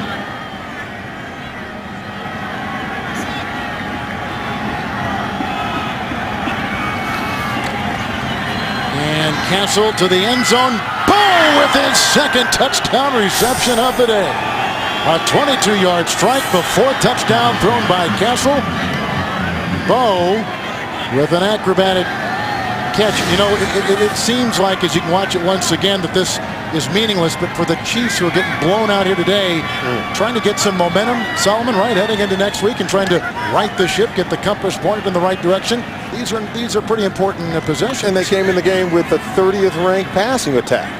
You know, the 3rd worst in the National Football League, but showing improvement today against a really good secondary for the Denver Broncos. So this performance by Castle and their wide receivers, it's not to be taken lightly. Their 2nd or 32nd timeout. Time taken with 10 seconds left in the game by the Denver Broncos. They had 2, they're down to 1. You can see Josh McDaniel. He was smiling a minute ago when he was talking to Kyle Lord until he saw this drive. I think it's going to be something, you know, coaches always look to something that they can gripe about during the week on Monday to really retrain the focus of the football team. And I think he's going to point to this possession. And he's going to be happy with what the offense did, but he's going to say to the offense, if we could have kept it for a little bit, we wouldn't have had to put the defense back on the field. The defense has been on the field a lot today. And maybe they've worn down a little bit, but certainly Matt Castle has come up with some productive plays against a really, what I think is a great secondary with the likes of Champ Bailey and Brian Dawkins. And the 2-point try. "60 Minutes is on deck here on CBS. Hope moved. False start, 45, 5-yard penalty, still trying. Well, the bottom line for Denver is they get a win. They put really all their eggs in this basket. And had they lost today, it would have been loss number 7. Realistically, their chances in the division gone. Now they are relevant. They're within 2 games of first place. For Kansas City, losing. Now they've lost 2 in a row. They're going to have to regroup. Castle trying for the two-point try, and that is incomplete, looking for Bo. And they had Nate Jones right there with the coverage for the Denver Broncos. So again, Oakland with their win last week, and they've won 3 consecutive games, and 4 of their last 5 are technically in first place because they beat the Chiefs last week in their only meeting. They and the Chiefs are tied at 5-4. Rampaging San Diego is next up, and they are moving with a full head of steam. Watch out for them. They might be one of the best teams right now in the AFC, just a game away. And then Denver, only 2 games out after tonight's win. Huge game next week. Denver Broncos, San Diego Chargers. I just think that's a huge game. I agree. In the AFC West. And how about the Kansas City Chiefs? Remember, Todd Haley was once the offensive coordinator for the Arizona Cardinals when they went to the Super Bowl. And so both coaches have a lot to look forward to. And there's the president and owner, Pat Bowlen. And I'm sure he's happy with the results and the efforts of his young head coach and Josh McDaniels. There's Todd Haley saying, hey, get ready next week. Yep. He wants to beat his former team, the Arizona Cardinals. And the Chiefs are in desperate need of a win. After being 5-2, they go west and lose in Oakland in overtime. And now we're going to see an interesting little setup here by Suckup.